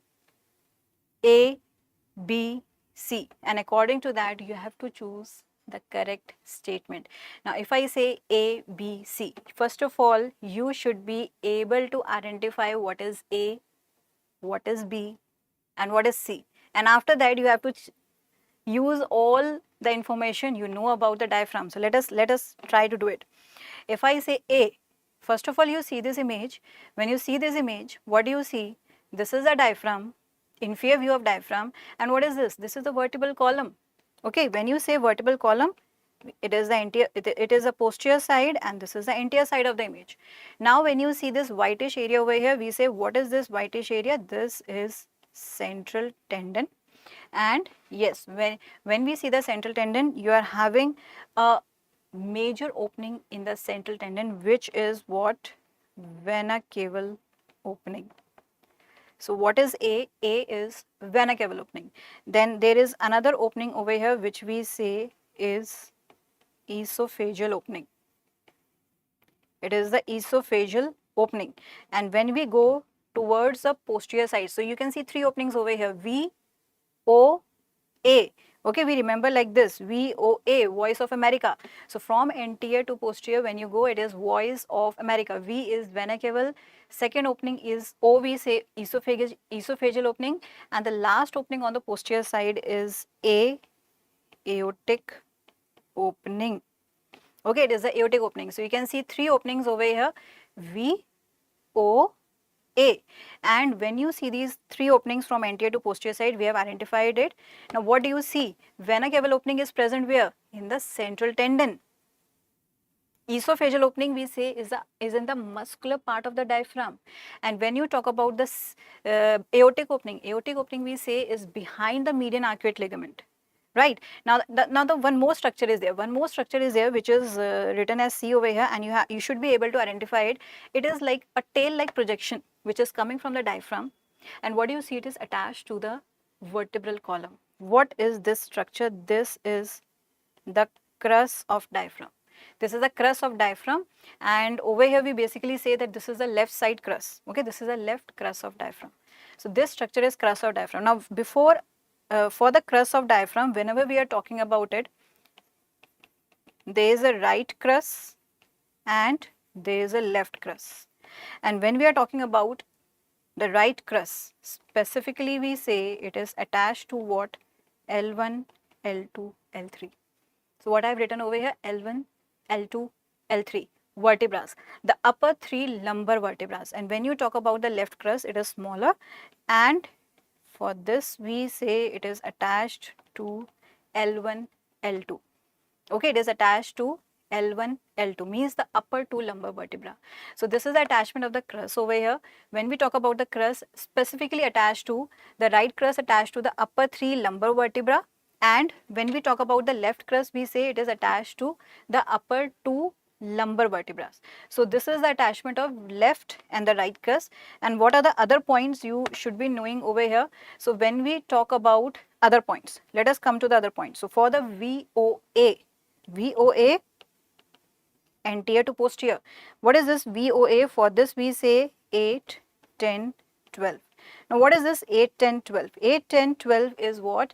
It is vertebral levels. These are vertebral levels over here. So when we are talking about these three openings over here, we say vena caval opening at 8, T8 level, T8. Esophageal opening 10, T10. Aortic opening T12. So VOA 8, 10, 12. These are the vertebral levels of these openings. And now let us quickly go through these openings over here. Vena caval opening T8, located at central tendon. Of course, it is giving passage to inferior vena cava along with the right phrenic nerve. Now when you come to the esophagus at T10, passing through muscular part, and the structures passing through it is esophagus, vagus nerve, and and what? Yes, it is a left gastric artery, its esophageal branches. For aortic opening, we say the level is T12. It is behind the median arcuate ligament between, or you can say between the right and the left crus. What are the structures passing through it? Very, very important. What are the structures passing through it? Aorta, thoracic duct, azygous vein. All the three structures, very, very important to you. Aorta, yes, very correct. 8, 10, 12. 8, 10, 12. Yes, Shubham. So we say that aorta, thoracic duct, azygous vein. These are the structures which are passing through aortic opening. So now we have understood every point over here, and I will come back to the question. We have understood the landmarks. A is vena caval opening, B is aortic opening, C is the crus. And now let us come back to the question. Now try to answer this question A, B, C.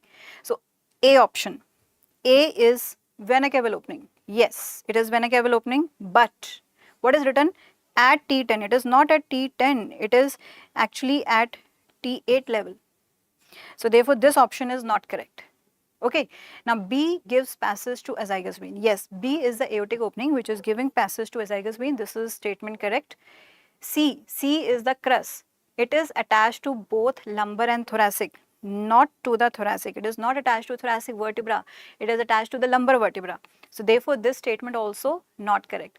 And now we say B is what? Aortic opening. B gives passage to phrenic nerve. No. The phrenic nerve not passes over here. The phrenic nerve actually pass through A. It is actually passing through A. That is, the vena cava opening is the one which is giving passage to the phrenic nerve. So thereby we come to the conclusion that what is the answer of this question? The answer of this question is B. That is aortic opening giving passage to what? Azygous vein. And this is completely about the diaphragm, and along with that we have come to this question number 14, and now let us come to the question number 15. Now for the question number 15, what do we see over here? Let us try to read the question. These are like clinical based question, or the use in a clinical integration, or the case scenario. So all the questions are given like case scenarios. Now when you see this case scenario, a man was found to be diagnosed as brain tumor. It was found to cause a compression on the structures passing through what? Yes, now this is the keyword over here. Okay, this is the keyword over here, that it is what?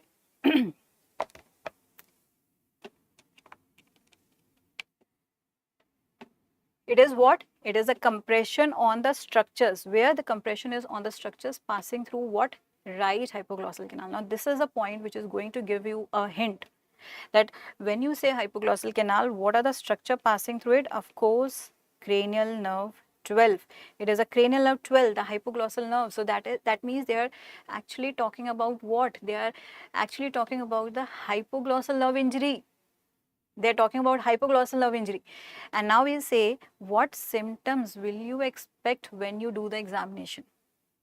And yes, yeah, the deviation. Yes, very correct, very correct. Vidya, the on the same side, so right side injury. Yes, Shubham, Yogesh, Ritesh, very correct. The deviation of the tongue is where? On the same side of the lesion. Same side means if the injury is to the right hypoglossal nerve, the tongue will be deviated to right side. The tongue is deviated to same side. So whenever we are talking about the deviation of tongue, it is toward the same side. These are the symptoms of hypoglossal nerve injury. In the hypoglossal nerve injury, first of all, on the same side there will be atrophy of the muscles. Then apart from this, we say that when you ask the patient to take out the tongue, to protrude the tongue, he is not able to protrude the tongue in the midline. The tongue deviates. And now the point comes, the tongue deviates where? The tongue deviates on the same side of the lesion. Okay, the tongue deviates on the same side of lesion. So over here, whenever you are answering this question over here, what we say, you remember the point over here is that hypoglossal nerve injury, deviation to same side. Superior gluteal nerve injury, pelvis drops to opposite side. So over here only you remember this thing, hypoglossal nerve injury, same side, superior gluteal nerve injury, opposite side. Okay, so over here only you remember this thing, that for the hypoglossal nerve injury we say that the deviation is to the same side, but when we say superior gluteal nerve injury, it is the opposite side, which we just mentioned. And when I come back over here, so when you see the options over here, we can very well say that the protrusion of the tongue is not normal, it is actually deviated, and we have to choose basically between the two, because difficulty in speaking is not there. When I say difficulty in speaking, for that basically the vagus nerve should be affected. Okay, the vagus nerve which is giving this external laryngeal nerve, internal laryngeal nerve, recurrent laryngeal nerve which is supplying the larynx muscles. So those muscles should be affected, in which will create difficulty in speaking. So over here, because the hypoglossal nerve is affected, hypoglossal nerve only supplies the tongue. So the symptom of the tongue over here, and we say the answer of this question is deviation of the tongue to right side. So very, very correct, the deviation of the tongue to the right side. I can see a lot of you have answered B. Very, very correct. So the answer of this question is B, deviation of tongue on right side. Now let us come to another question over here.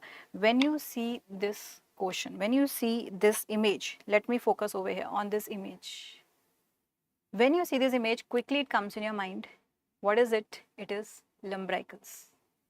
A lumbricals, it is a very, very important question. Again, it can come as a new question for you, and you should be knowing all the important points which are related to lumbricals.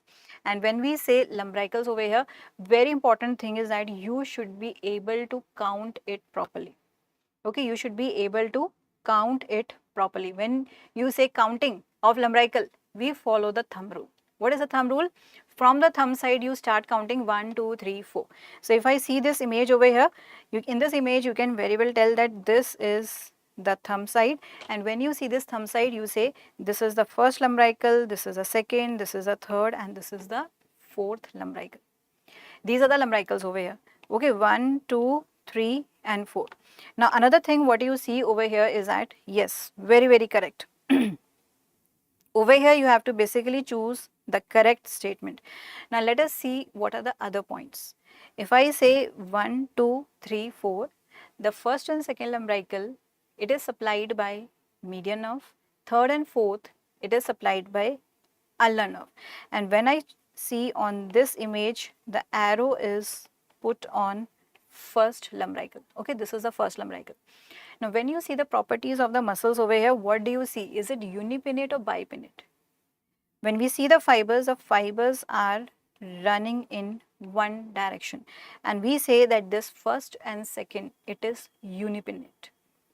What do you mean by unipinnate? In the unipinnate, in the center you have stem and the fibers are on one side.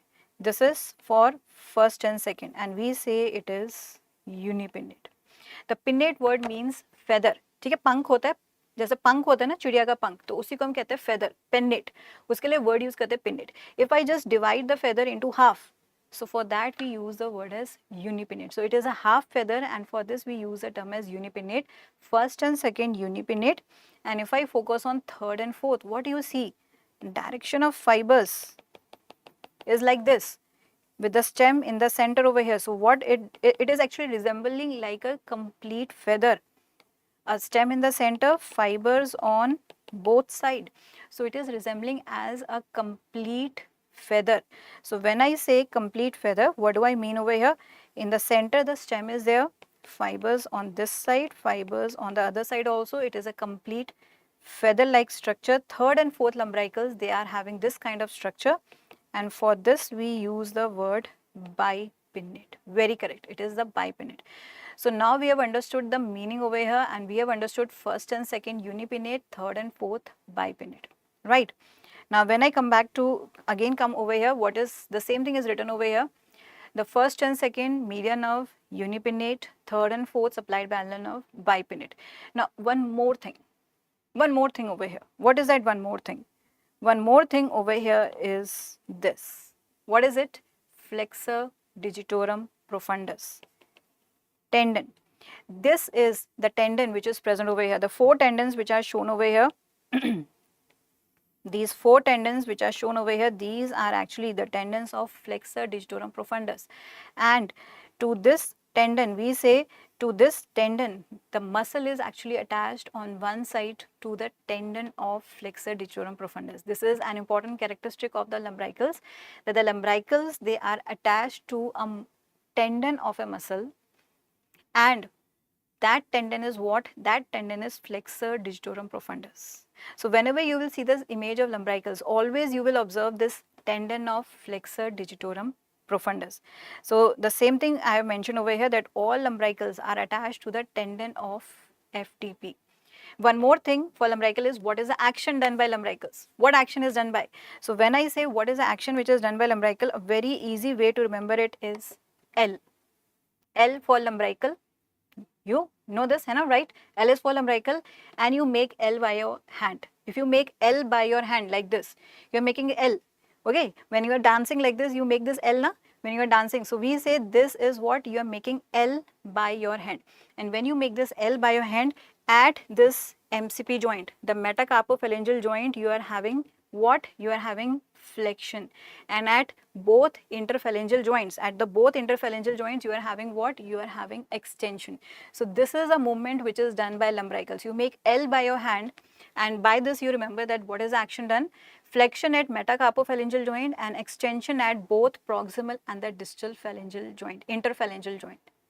And this is the main movement done by lumbricals. So you remember by this L for L, make L by your hand. and we say this movement is also held by interosseous. So mainly you should be knowing that L by L. Now we will come back to the question. Let us see the question over here. We have to find the correct statement basically over here. And yes, so what is the correct answer over here? First of all, first lumbrical, it is not bipinnate, it is unipinnate. Supplied by median nerve, yes. Not supplied by ulnar nerve. It is attached to tendon of flexor digitorum profundus, not superficialis. So this is also wrong. So which is the correct answer over here? The correct answer is B. So everybody has answered it very well. Everybody has answered it very well that the answer of this question is B, which is median nerve. So very, very important. First and second, median nerve. Third and fourth, ulnar nerve. So let us come to the next question over here. You can see one more clinical question is there. Yeah, very, very correct. Very correct. Sarfraz, Santosh, Dayashankar. The answer is B. And now if I come over here to this question, now this is another case scenario which you can see, another nerve injury which is mentioned over here. What do you see? How will you approach to this question? How will you approach to this question? What is the symptom you see? That the patient complains of what? Difficulty in flexion at what? Elbow joint. There is difficulty at flexion at elbow joint. And sensory loss. Sensory loss helps you to quickly go to the answer. What is the sensory loss? On lateral aspect of the forearm. What is the lateral aspect of forearm? If this is the forearm, this is the lateral aspect of forearm over here. And when we say these two symptoms are present over here, the loss of flexion at elbow along with the sensory loss at the lateral aspect of forearm. Now these are the two symptoms which are actually related to which nerve? The lateral aspect of forearm. For this, first of all, let us come to the explanation, then I will come back to the question. Now, musculocutaneous nerve is supplying these three muscles, biceps brachii, brachialis, coracobrachialis. And for the biceps brachii, we say that this is one of the major muscle for flexion at the elbow. Okay, this is a major muscle for the flexion at elbow joint. So when this musculocutaneous nerve, yes, very correct. I can see a lot of students who are answering A or B. We will come to the conclusion that what will be the answer. So if I say musculocutaneous nerve is supplying biceps brachii, which is a major muscle for flexion at the elbow joint. Then apart from supplying these three muscles, it is also having a sensory branch, a cutaneous branch, which is what? Lateral cutaneous nerve of forearm. It is a branch of musculocutaneous. It is a branch of musculocutaneous. So the lateral cutaneous nerve of forearm, it is a branch of musculocutaneous. And now you understand that along with the loss of flexion at elbow, there is sensory loss. Where? On the lateral aspect of forearm, because the lateral aspect of forearm is actually supplied by this cutaneous nerve, which is a branch of musculocutaneous. So now we come to the conclusion over here. So thereby we come to the conclusion over here that these two symptoms which we have mentioned, both are pointing towards what? Both are pointing towards musculocutaneous nerve. We will discuss about the other nerves also, the sensory supply, but over here this specific thing is pointing towards musculocutaneous nerve. So finally the answer of this question is A. I will tell you just in 5 minutes that how will you differentiate with the other nerves also. Okay, so over here the answer is A. And now if I come to this next question, if you come to this next question over here, now again this question is on the upper limb nerve injuries. Now because the upper limb nerve injuries are very important, and one question, like for sure we expect that very high chances that one question can come from upper limb nerve injuries. So we are discussing all the nerve injuries over here, either asked earlier or not asked earlier. It is actually very important. So musculocutaneous nerve injury we just discussed, and now we have come to this another question over here. When you see this question, what is this question? Yes, all the points over here, they are pointing towards that nerve. And what are the points? First point, anterior dislocation of shoulder. Then abduction of shoulder lost. Another point, loss of rounded contour of shoulder. So first point, second point, third point, and then the sensory loss in upper and lateral aspect of arm. When you see all these points are referring where, you will observe that all these points refer to axillary nerve. How axillary nerve? Let us discuss.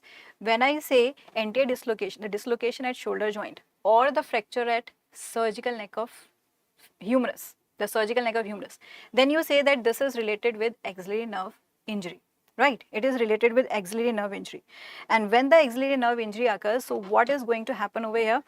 The point first which happens over here is paralysis of deltoid and teres minor. The axillary nerve supplies it, so paralysis of these two muscles. Important muscle, deltoid.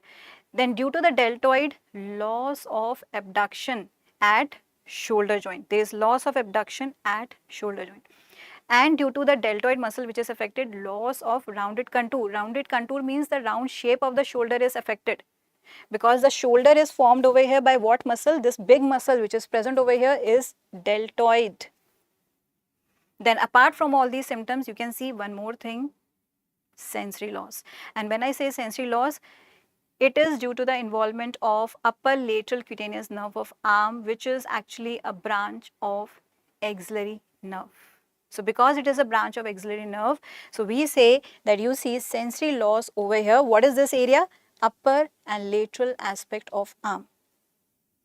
So apart from all these symptoms, the muscle paralysis, the action which is lost, you also see sensory loss over here. And this is the area where in the regiments and the army personals, they put their badges over here. So that is why it got the term regimental badge, sensory loss. Now a very easy way, a very easy way to memorize it is that, like, this is just a trick to memorize it. When I say axillary nerve injury, so what is axillary? Axillary itself is saying axilla.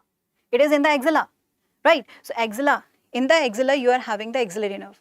Now, therefore, all the symptoms are near the axilla. The nerve is over here in the axilla, axillary nerve, so all the symptoms are over here. So you will see all the symptoms in this area. Axillary nerve gone, so this muscle paralyzed, this is deltoid. The shape of the shoulder gone, loss of rounded contour, and we say that apart from this, at the shoulder joint, abduction is affected, loss of abduction. Similarly, one more thing, at the same location, sensory loss in this area. So what is this sensory loss? Upper and lateral aspect of the arm. So what do you see? All the symptoms are actually near the axilla. So this is a trick to memorize over here, so that you always remember that every symptom is coming over here at this location. And when you say this cutaneous nerve over here, let us see this cutaneous nerve over here.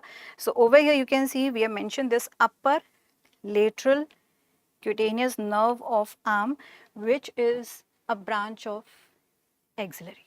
Okay, it is a branch of axillary. Whenever the word cutaneous is written, it means it is a supply to the skin, or we say supply to a sensory supply. And what do you see in this anterior view? You can see all the cutaneous nerves. In all these cutaneous nerves, we have mentioned this is a branch of axillary. Just now we mentioned about this branch also, that this is a branch of musculocutaneous. Okay, just now we mentioned that this is a branch of musculocutaneous. Now, what are the other branches which you observe over here? When I say medial cutaneous nerve of arm, medial cutaneous nerve of forearm, so both are the branches which are coming from brachial plexus. If you remember, from the medial cord of brachial plexus, you are saying 4 M are there. Okay, there are 4 M's. For the brachial plexus medial cord, you remember by this mnemonic M4U. 4 time M is coming, and 4 time M is, in that one of the M is medial cutaneous nerve of arm, medial cutaneous nerve of forearm. So by this you understand this MM is brachial plexus. Now coming to lateral side. On the lateral side, what do you see? Upper lateral, we have mentioned it is a branch of axillary. Okay, we have just mentioned it is a branch of axillary nerve. Then we have already mentioned that this in the forearm, the lateral side, lateral cutaneous nerve is a branch of musculocutaneous. Now what is left? What is left over here? So what is the left over here? What nerve is left in this image? Yes, this nerve is left. Okay, this nerve is left. What nerve is left? Lower lateral cutaneous nerve of arm. So this area is left over here, this nerve is left over here, and now whatever is left over here, we say whatever is left we give to radial nerve.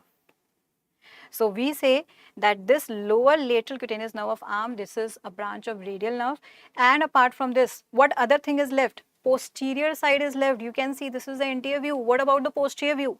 So posterior side of arm, posterior side of forearm, all by radial nerve. So whatever is left we say is by radial nerve. So what you remember over here is that M4U, you know, brachial plexus.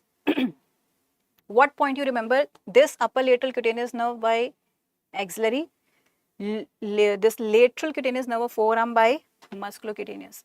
Then whatever is left over here, that is the lower lateral cutaneous nerve of arm and the both posterior cutaneous nerves, they all are branches of radial. So whatever is left, we say they all are branches of radial nerve. So thereby, if the radial nerve is injured, you will be seeing a lot of sensory loss, and mainly it is towards the posterior side of arm and forearm. Fine. So we have mentioned over here all the cutaneous nerves, because when we talk about the upper lateral and the lateral cutaneous nerve of forearm, you should be knowing that what are the rest of the cutaneous nerves. So the answer of this question we very well know is the axillary nerve. Now let us come to the next question. Now the next question, as usual, you should be knowing about how you are going to differentiate between the median nerve, radial nerve, ulnar nerve. And when you see this question, let us start reading this question. Let us start reading this question over here. First of all, we say loss of extension. Now if I say loss of extension at the wrist, means this action is not there. At the wrist, I am not able to do this action, and the wrist will go into flexion. If you are not able to extend at the level of the wrist will go like this, in flexion. And what is it given the term as? We say it is actually given the term as wrist drop. It is actually given the term as wrist drop. Now when you see this word wrist drop, now you will be quickly coming to the conclusion that what can it be, what can be the answer. Another thing over here, you will look at sensory loss. The sensory loss, as I said, that it helps you to reach to the answer. If you are not able to understand the rest of the symptom, you can answer according to the sensory loss. What is the sensory loss? It is on dorsal aspect. Dorsal aspect means what? This is the palm. This is the dorsal aspect, posterior side, and on the dorsal aspect it is saying at lateral part of the hand. The sensory loss is there, which is the area for radial nerve. So both the points are referring to the radial nerve, and the answer of this question is radial nerve. The sensory loss and the wrist drop both are seen in the radial nerve. And because we are mentioning this, we say the clinical symptom which is occurring is the wrist drop. And very important, the sensory supply. In the sensory supply, quickly I will just revise over here. For the anterior side of the palm, we say that the lateral 3.5 fingers and the adjacent hand area, it is supplied by median nerve, and the rest of the area by ulnar nerve. Okay, this is for the anterior side. And when you come to the posterior side, for the posterior side we say ulnar nerve is the same. The posterior side is also known as dorsum. Okay, it is also known as dorsum.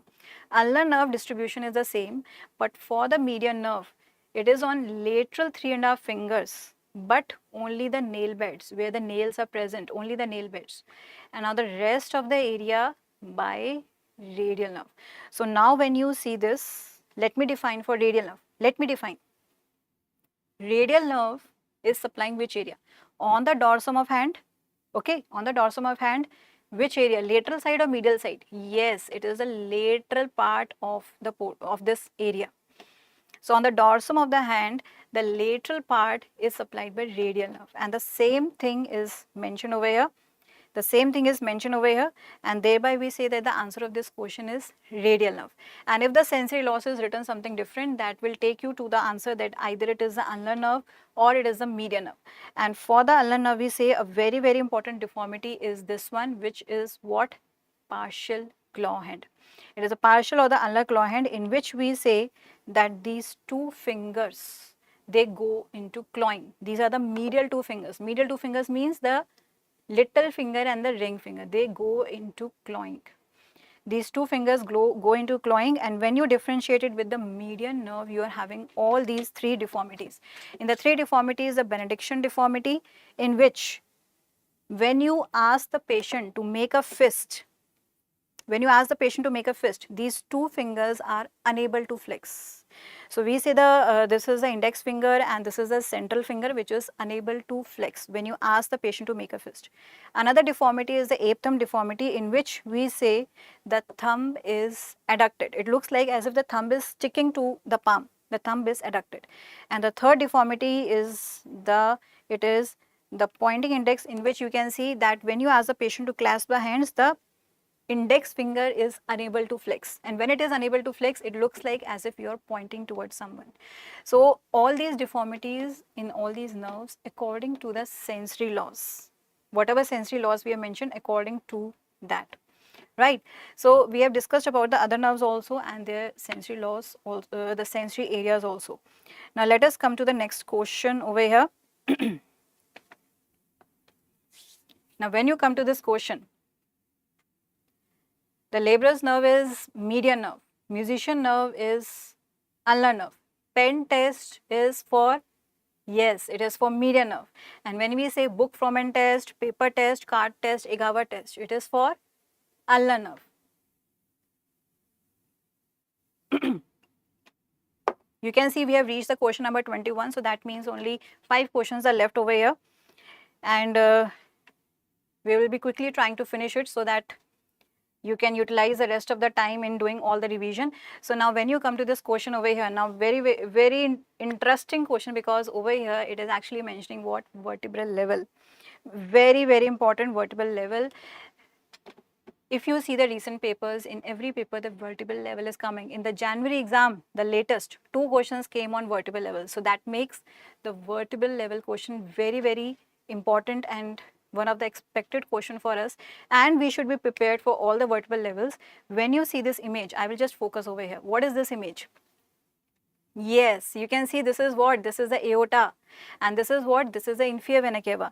Now the arrow is specifically where? It is the point where the aorta is finishing, terminating. So this is what? This is the termination, the point where the termination of abdominal aorta is there. So the abdominal aorta is terminating into common iliac artery. So this is a point of termination of abdominal aorta. And now we say, what is the vertebral level for termination over here? Yes, very correct. Yes, very correct. The answer of this question is L4.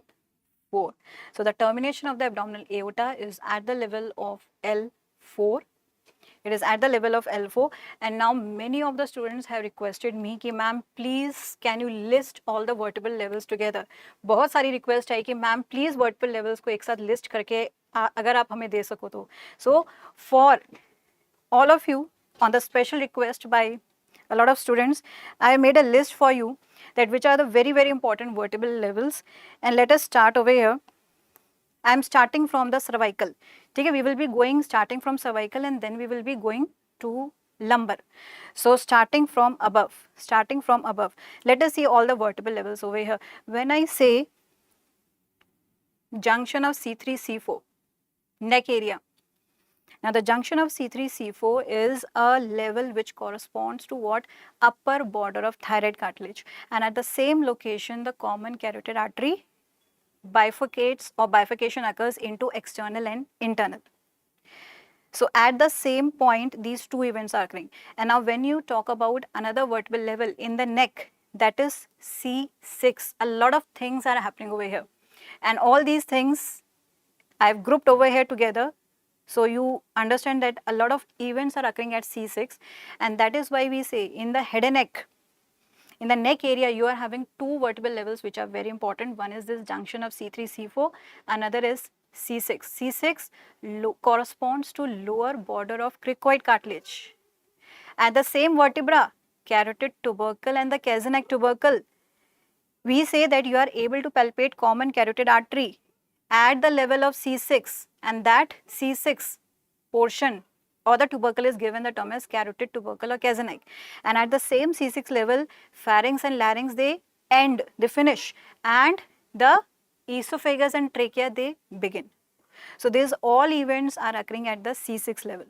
Okay, all events are occurring at the C6 level. Yes, the PDF will be quickly attached. It will be quickly given to you. Don't worry about that. And now a very easy way to remember over here is that in the neck, C3, C4, where it is, on the upper side or on the lower side? Yes, C3, C4 junction is on upper side. So we say upper border. What? Upper side, so upper border of what? Upper cartilage is thyroid cartilage. तो C3, C4 कहाँ है? ऊपर की तरफ है, ऊपर, नेक में ऊपर की तरफ है, तो इसलिए हमने कह दिया upper border of upper cartilage is thyroid. And when I say C6 in the neck, C6 on the lower side, so lower border of lower side cartilage is cricoid. तो नेक के अंदर लोअर साइड पे C6 है, तो इससे हमने याद कर लिया कि भाई lower border of cartilage, cricoid cartilage.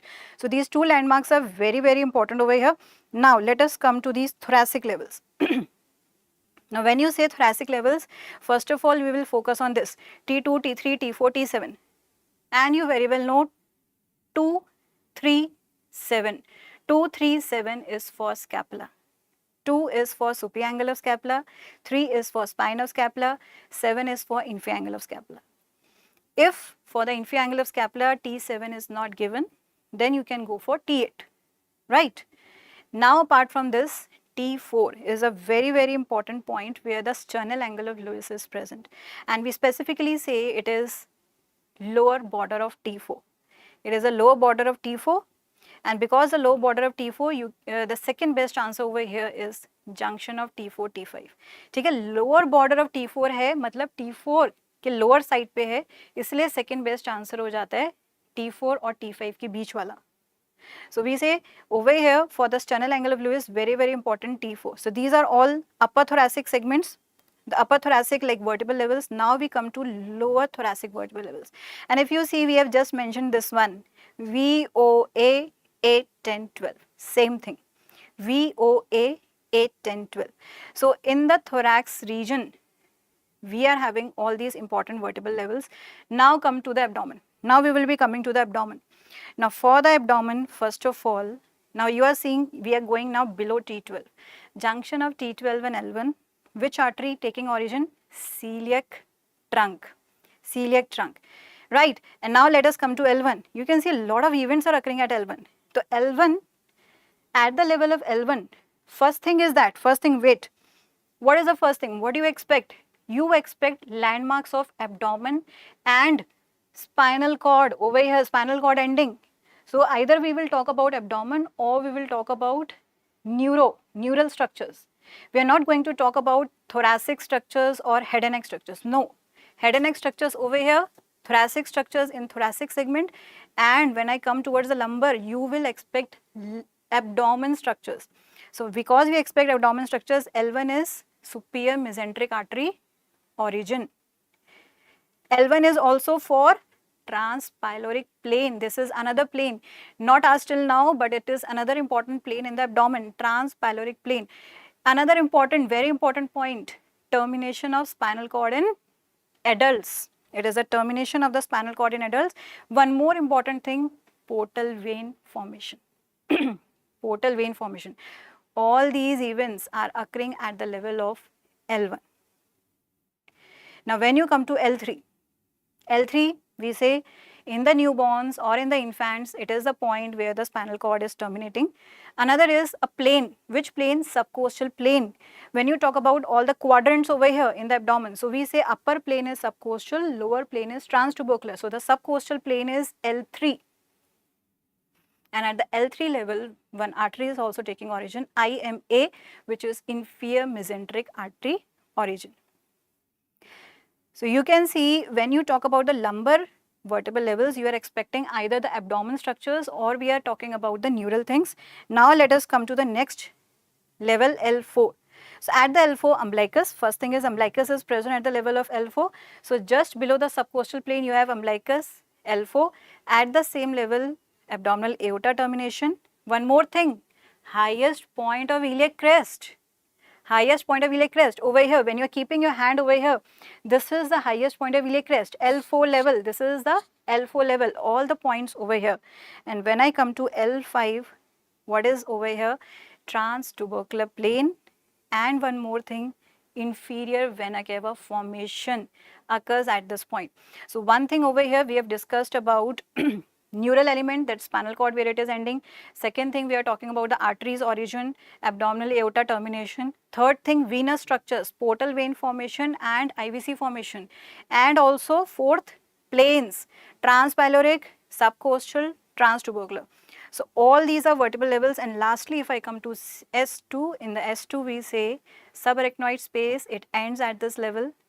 And apart from that, it is the same level of PSIS. PSIS is what? PSIS is posterior superior iliac spine of the hip bone. Okay, the posterior superior iliac spine of the hip bone is at the level of S2. So all these are the vertebral levels over here.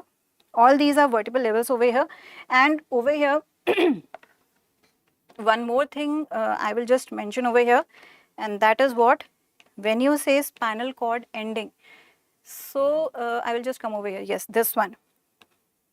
L1, termination of spinal cord in adults, it is actually lower border. This is important. Then if I say newborn, it is at the level of L3. This is actually what? Upper border. And again, when I say that subarachnoid space ends at S2, it is again lower border. Again, it is a lower border.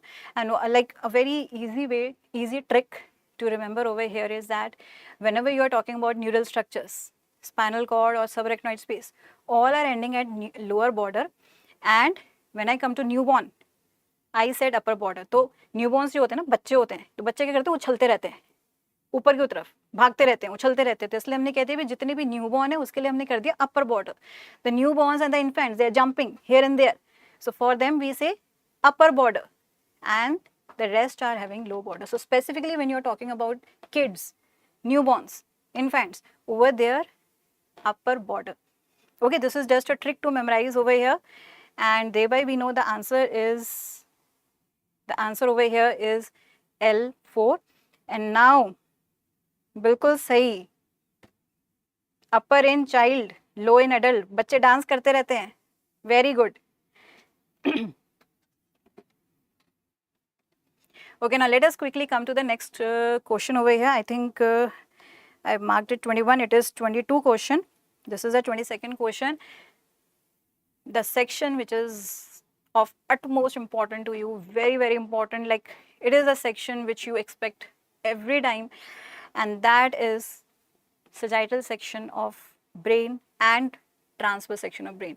These are the topics which you cannot miss when you are doing the revision. You cannot. These are the scoring topics for you, and when you see this arrow over here, you can very easily identify what is this structure. I want answer from each and every one of you. This is a question which everybody should answer without any doubt. Yes, I can see the answer over here, and the answer is A. Yes, it is midbrain. And now let us quickly see this image. Whatever landmarks we have labeled over here, just ensure that you know all the landmarks. Whenever you are talking about brainstem, how do we identify? We say expanded portion is pons. Any portion above it, midbrain. Any portion below it, medulla. So whatever is expanded portion, we say that is pons. This is the pons. Above it, midbrain. Below that, medulla. Medulla continues into the spinal cord. And behind you are having this structure which is what? Cerebellum. Between the pons and cerebellum, what is it? Fourth ventricle. This is the location of fourth ventricle. So when you say fourth ventricle, you are able to visualize it in what? Sagittal section of brain. Now let us see what are the other structures. When you see the C-shaped structure over here, this C-shaped structure over here is corpus callosum. This is the corpus callosum over here. And when you see a projection from the corpus callosum, this projection is fornix. As you come below the fornix, whatever area is there, this is thalamus. Below the thalamus, this area is hypothalamus. As you come below the hypothalamus, you have pituitary gland. a purse kind of structure hanging is pituitary gland. Apart from this, I will just mention one more structure between the pituitary gland and the midbrain. Okay, this is the pituitary gland and this is midbrain. Between this, a rounded structure is there which we give the term as mammillary body. Okay, this is a structure which is given the term as mammillary body. So I am just writing over here that this MB is what? Mammillary body. Right. So the mammillary body over here, again I am focusing between the pituitary gland and the midbrain. A rounded structure is the mammillary body. Now one more thing I will just tell you over here. We have said that below the fornix you are having what? Thalamus, right? What about the area? What about this area which is, between the corpus callosum and the fornix? Now if I say this area which is between the corpus callosum and the fornix, this area, it actually represents what? It is the area which actually represents the location of what? Lateral ventricle. If you are by chance asked about the lateral ventricle location over here, so we say that in this image what can be the location of lateral ventricle? So some part of lateral ventricle seen over here between corpus callosum and this fornix. So this area between it is the area which is for lateral ventricle. So over here we have mentioned all the structures together. And you should please ensure that you know each and every structure, because this section is very important and this is a scoring question for you. You cannot miss this question. Similarly, so we have understood over here, internal capsule is not seen in this section, it is seen in transverse section like this. Now we have understood that the answer of this question is midbrain. Now if I come to this question, what is it? This is the transverse section like this. So transverse section is like this. Sagittal section which we discussed just now was like this. So this is what? This is the transverse section. You are taking a section like this, and when you see this image, over here, the arrow is where? I will zoom it for you so that you are able to understand the arrow. So arrow is where? And if you see the options over here, the options are actually pointing towards the ventricles. You have to choose which ventricle: lateral ventricle, third ventricle, fourth ventricle, or pons. The pons we are not able to see over here, but when you talk about ventricles, you can see the spaces over here. And yes, very correct. And we say that this is the location of lateral ventricle.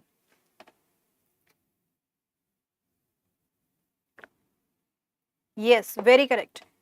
This is the location of lateral ventricle, and again this image you cannot miss at all, please. You have to ensure that you know each and every structure over here. So one by one we will go over here. One by one, first of all the nucleus. The three nucleus present over here: caudate, lentiform, thalamus. When you see from the outer side, when you are coming, you see a triangular nucleus, that is lentiform. Then on the inner side you have big oval nucleus which is thalamus, and a small oval nucleus which is caudate. Okay, so these are the three nucleus over here, and in between the three nucleus there is a V-shaped area, and that V-shaped area is given the term as what? It is given the term as internal capsule. So a V-shaped area which is between the all nucleus over here, this is internal capsule. Now after that we say, when I talk about the caudate, this is a location of caudate, and on the other side also we say this is a location of caudate.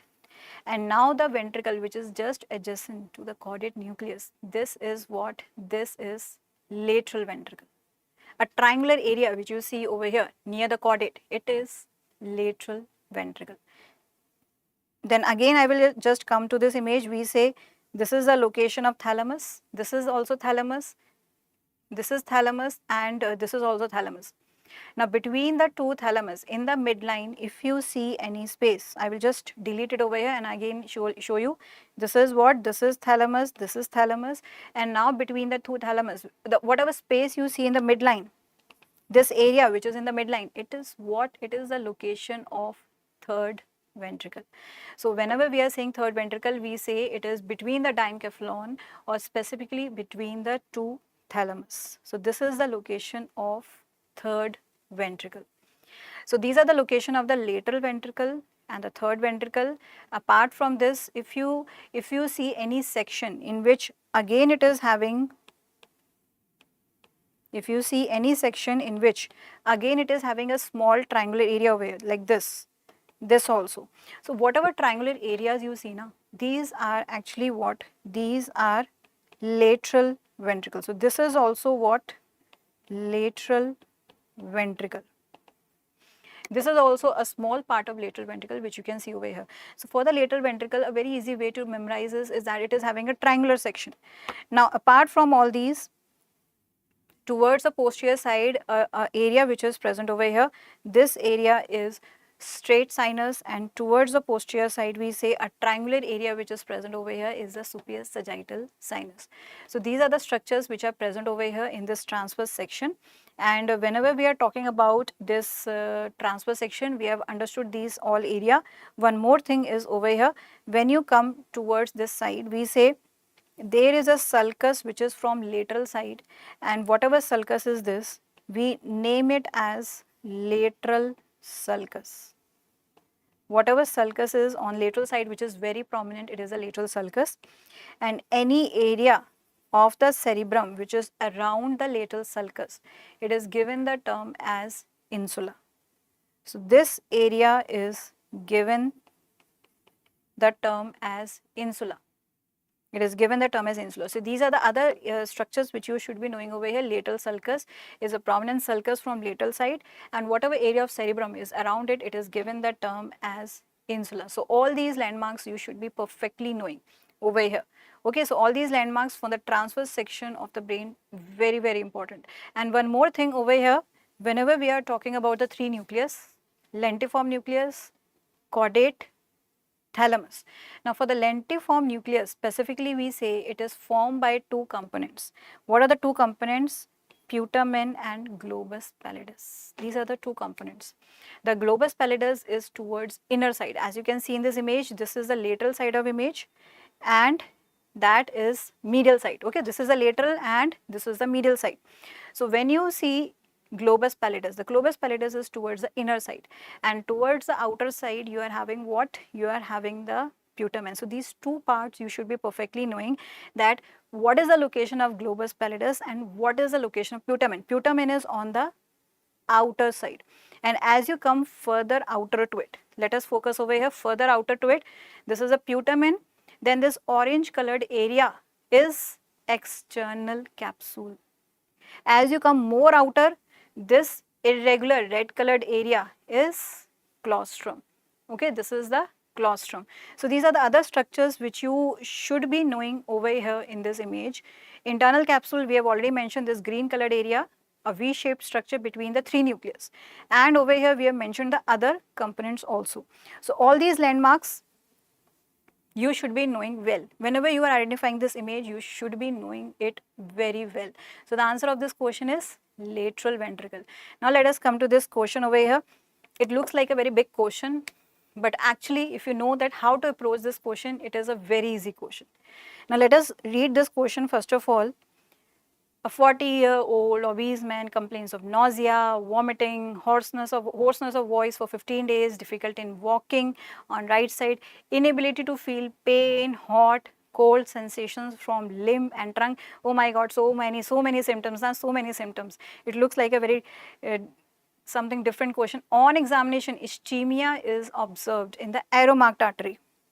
If I see this image, now what is this image? This is the image of base of the brain, inferior surface.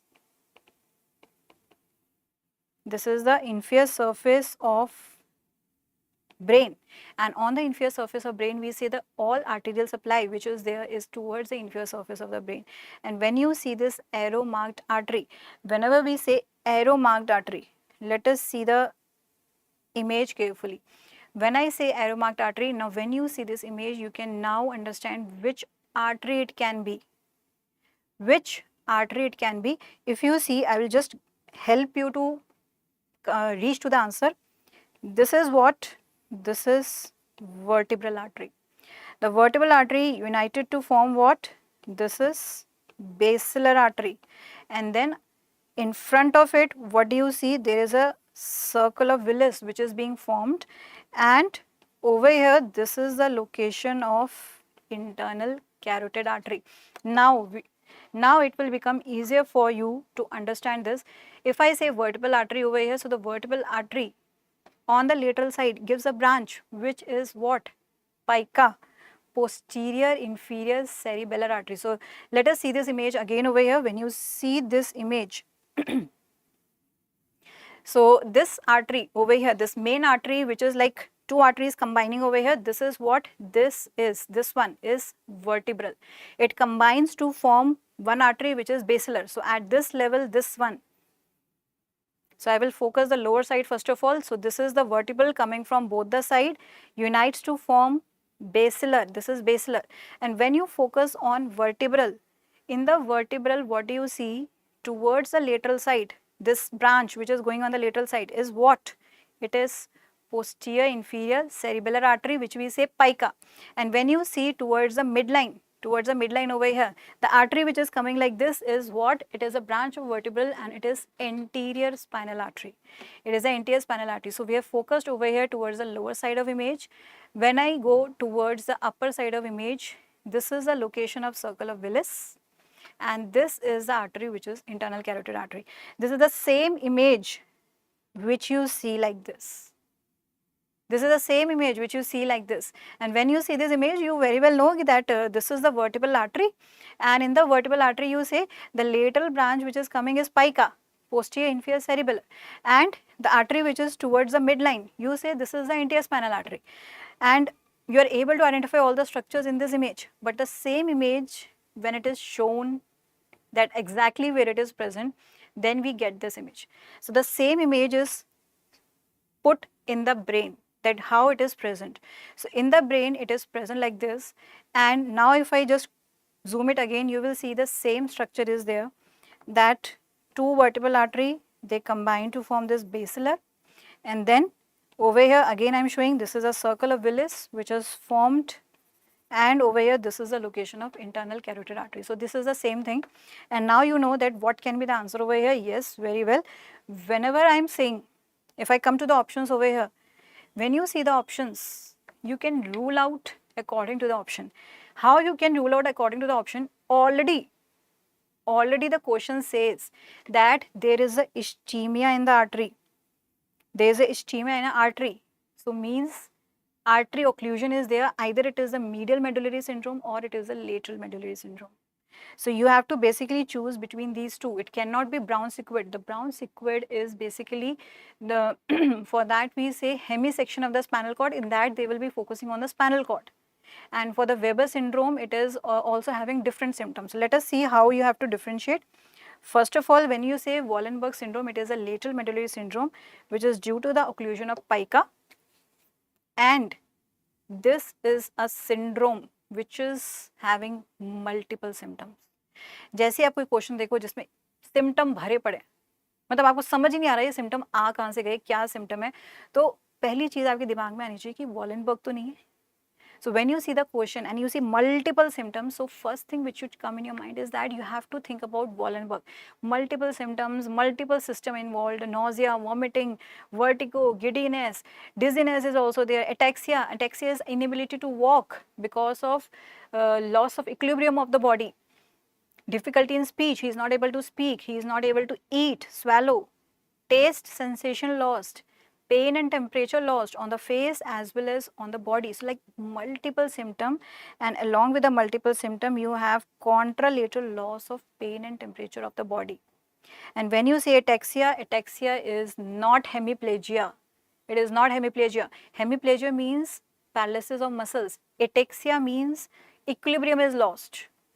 So now when you see Wallenberg, everything should be there. When you compare it with medial medullary, the medial medullary is the occlusion of anterior spinal artery, and when you say this anterior spinal artery, we specifically see three symptoms. contralateral hemiplegia, contralateral loss of conscious proprioception and vibration, and very important, ipsilateral cranial nerve 12 involvement. So now the key point over here we say is cranial nerve 12 involvement. In the question you should see cranial nerve 12 involvement, or they should mention it. And when you see the question, cranial nerve 12 not involved, no hemiplegia, no loss of conscious proprioception and vibration. So we can very easily exclude it. Now coming to the others, if I say Brown sequence, so it is a hemisection of spinal cord. In this same side hemiplegia, same side conscious proprioception is lost and the vibration is lost, and contralateral loss of pain and temperature. So now when you see this, what do you expect? Do you expect nausea, vomiting? No. Do you expect difficulty in eating, difficulty in speaking? No, nothing will be there. So those symptoms are not present in the Brown sequence. By that you can exclude Brown sequence. No nausea, no vomiting, no giddiness, no dizziness, no difficulty in walking, no difficulty in eating or talking, no difficulty in taste sensation.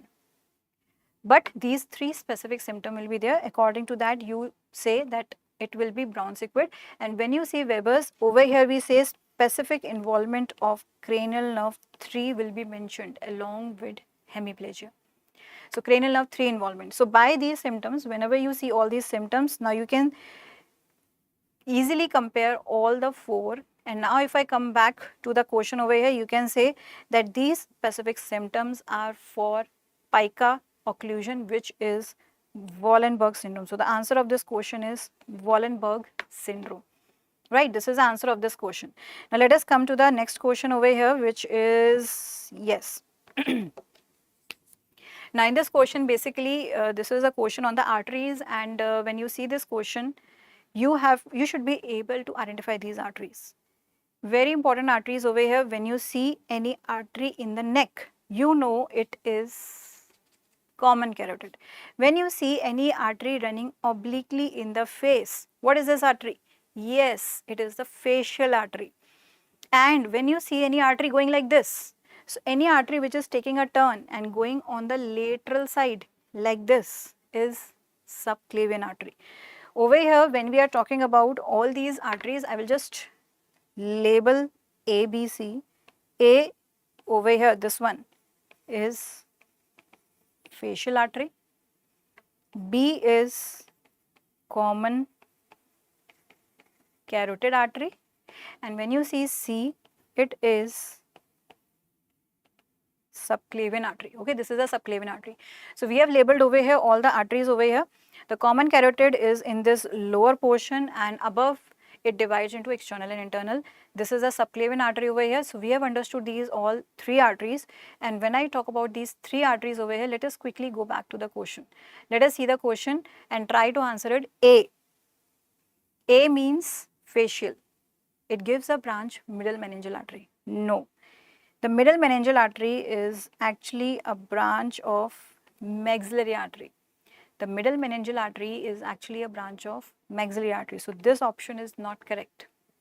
B. B, we have already said over here, what is B? Common carotid. The B is enclosed within the carotid sheath. Yes, we have just mentioned this point. C is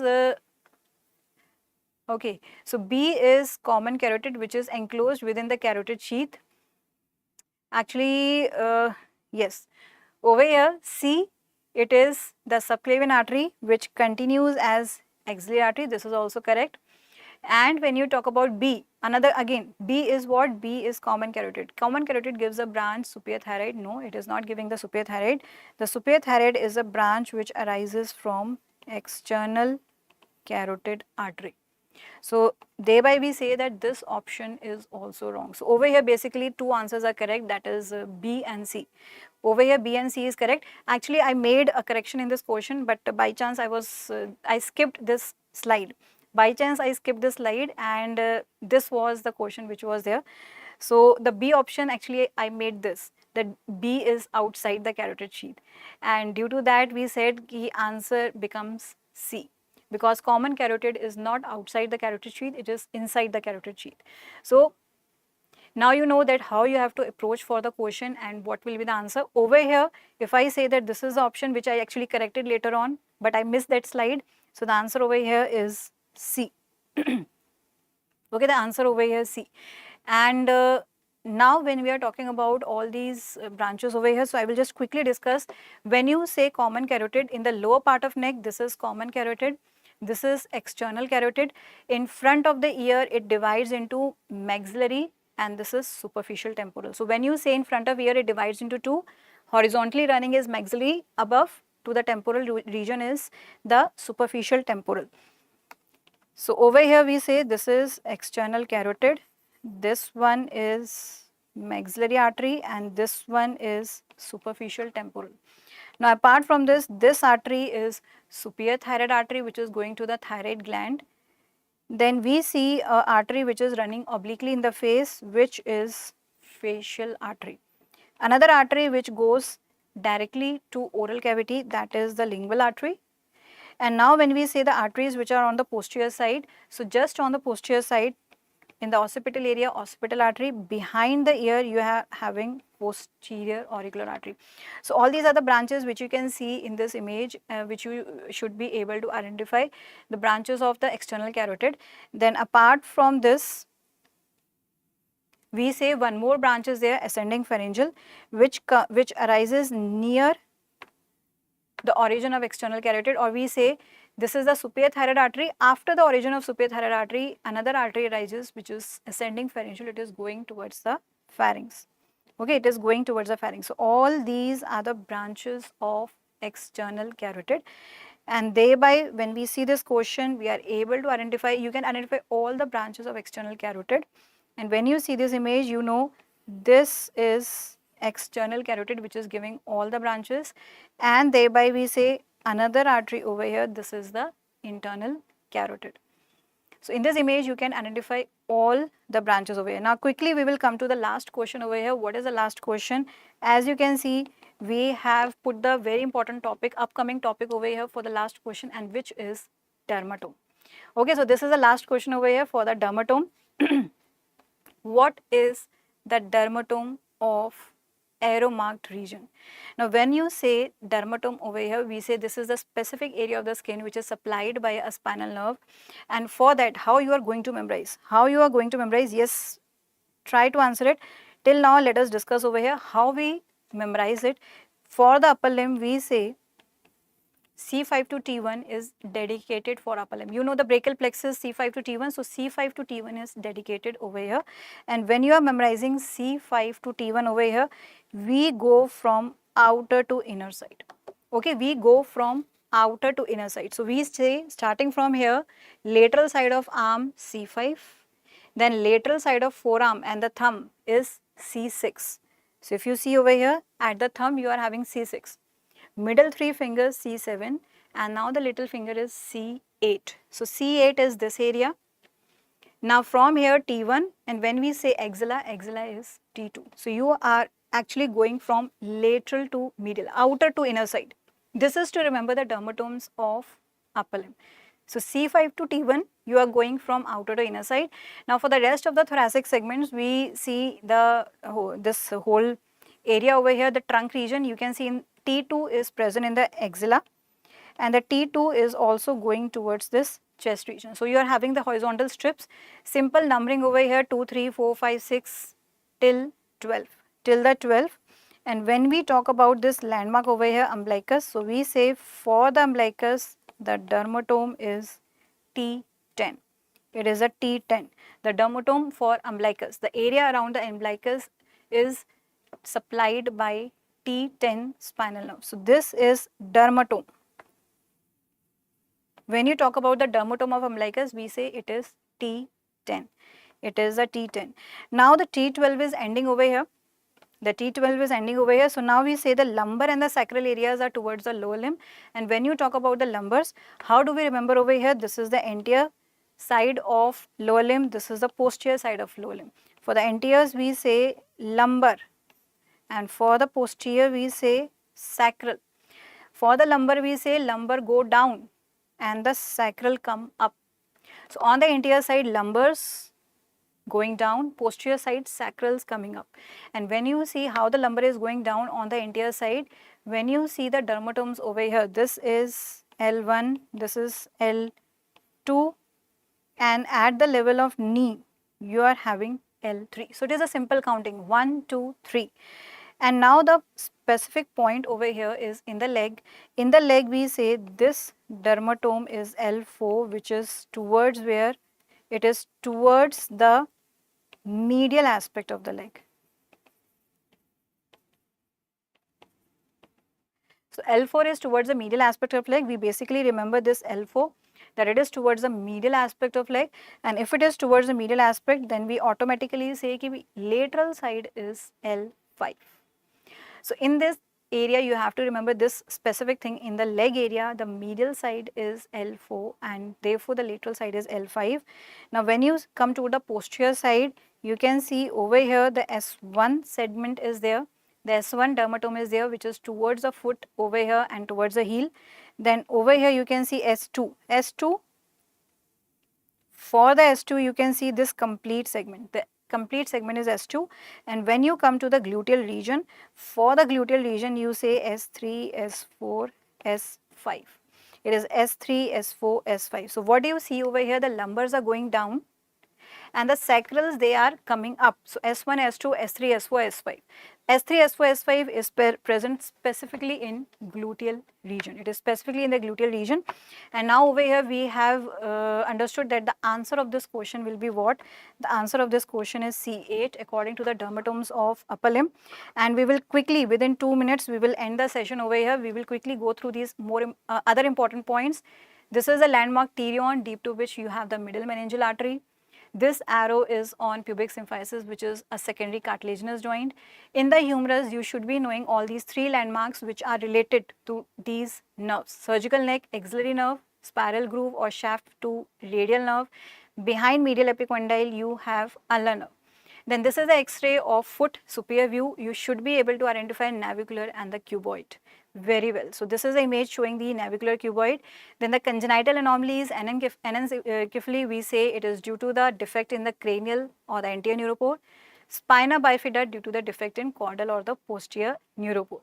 For the cleft lip, non-fusion or defective fusion of the medial nasal process and maxillary process. This is omphalocele, very, very important. This is due to non-reduction or non-return of midgut loop, or we say non-reduction of physiological hernia of the midgut. Then another 2 congenital anomalies over here. When you say urachal fistula, it is a defect in allantois, and fluid comes, urine or fluid comes from umbilicus. Vitelline fistula, vitellointestinal duct is defective, and fecal material or the meconium comes from the umbilicus. Then another thing, for the lumbar puncture, you should be knowing that these 3 ligaments are pierced from outer to inner side, okay, from outer to inner side. And by this we just end the session over here, and best wishes to all of you, good luck to all of you. So have faith in yourself, work hard, always be optimistic, never give up, and you will surely reach your destination. So all of you will surely reach your destination. And by this I end with few words कि इतने जो ख्वाब है हमारे, जो ऊंचे ख्वाब है हमारे, उसके लिए हमें दिल की गहराइयों तक जाकर मेहनत करनी होगी. तो जितने भी ऊंचे ख्वाब है हमारे, उसके लिए दिल की गहराइयों तक जाके हमें मेहनत करनी होगी. और सफलता के लिए हमें दिन रात एक करके अपने आप को एक तरीके से जलाना है, अपने आप को मेहनत में बिल्कुल डाल देना है. तो दिन रात मेहनत में एकदम अच्छे से मेहनत करनी है. और ये तो सबको पता है कि मेहनत तो सभी कर रहे हैं, दिन रात सभी फुल एकदम पढ़ाई में लगे हुए हैं, रात को नींद नहीं आती, दिन में भी नींद नहीं आती, पूरे टाइम पढ़ रहे हैं. तो इसलिए ये कहना चाहूँगी कि ए मुसाफिर रुकना नहीं कभी, क्योंकि ये जो वक्त है यही वक्त बताएगा कि आगे क्या होगा. तो ए मुसाफिर रुकना नहीं कभी, सफ़र भी तेरा सही है और जोश भी तेरा सही है. बस तुझको उस मुकाम तक पहुंचना है, जो एक सुंदर सा मुकाम है, उस तक पहुंचना है. और वो जो मुकाम है वो सिर्फ तेरा है, वो मुकाम सिर्फ तेरा है और सिर्फ तेरा है. So be confident, have faith in yourself, that is the meaning over here. and you will definitely reach to your target. There's nobody who can stop you. You are unstoppable. So best wishes to all of you. Do well in the exams. My wishes are with each and every student. And if you are having any doubt before the exams, you can freely ask that question. You can put that doubt. You can send me the message. So I will be there. So again, best wishes to all of you. And I'm ending this session over here. Bye to all of you.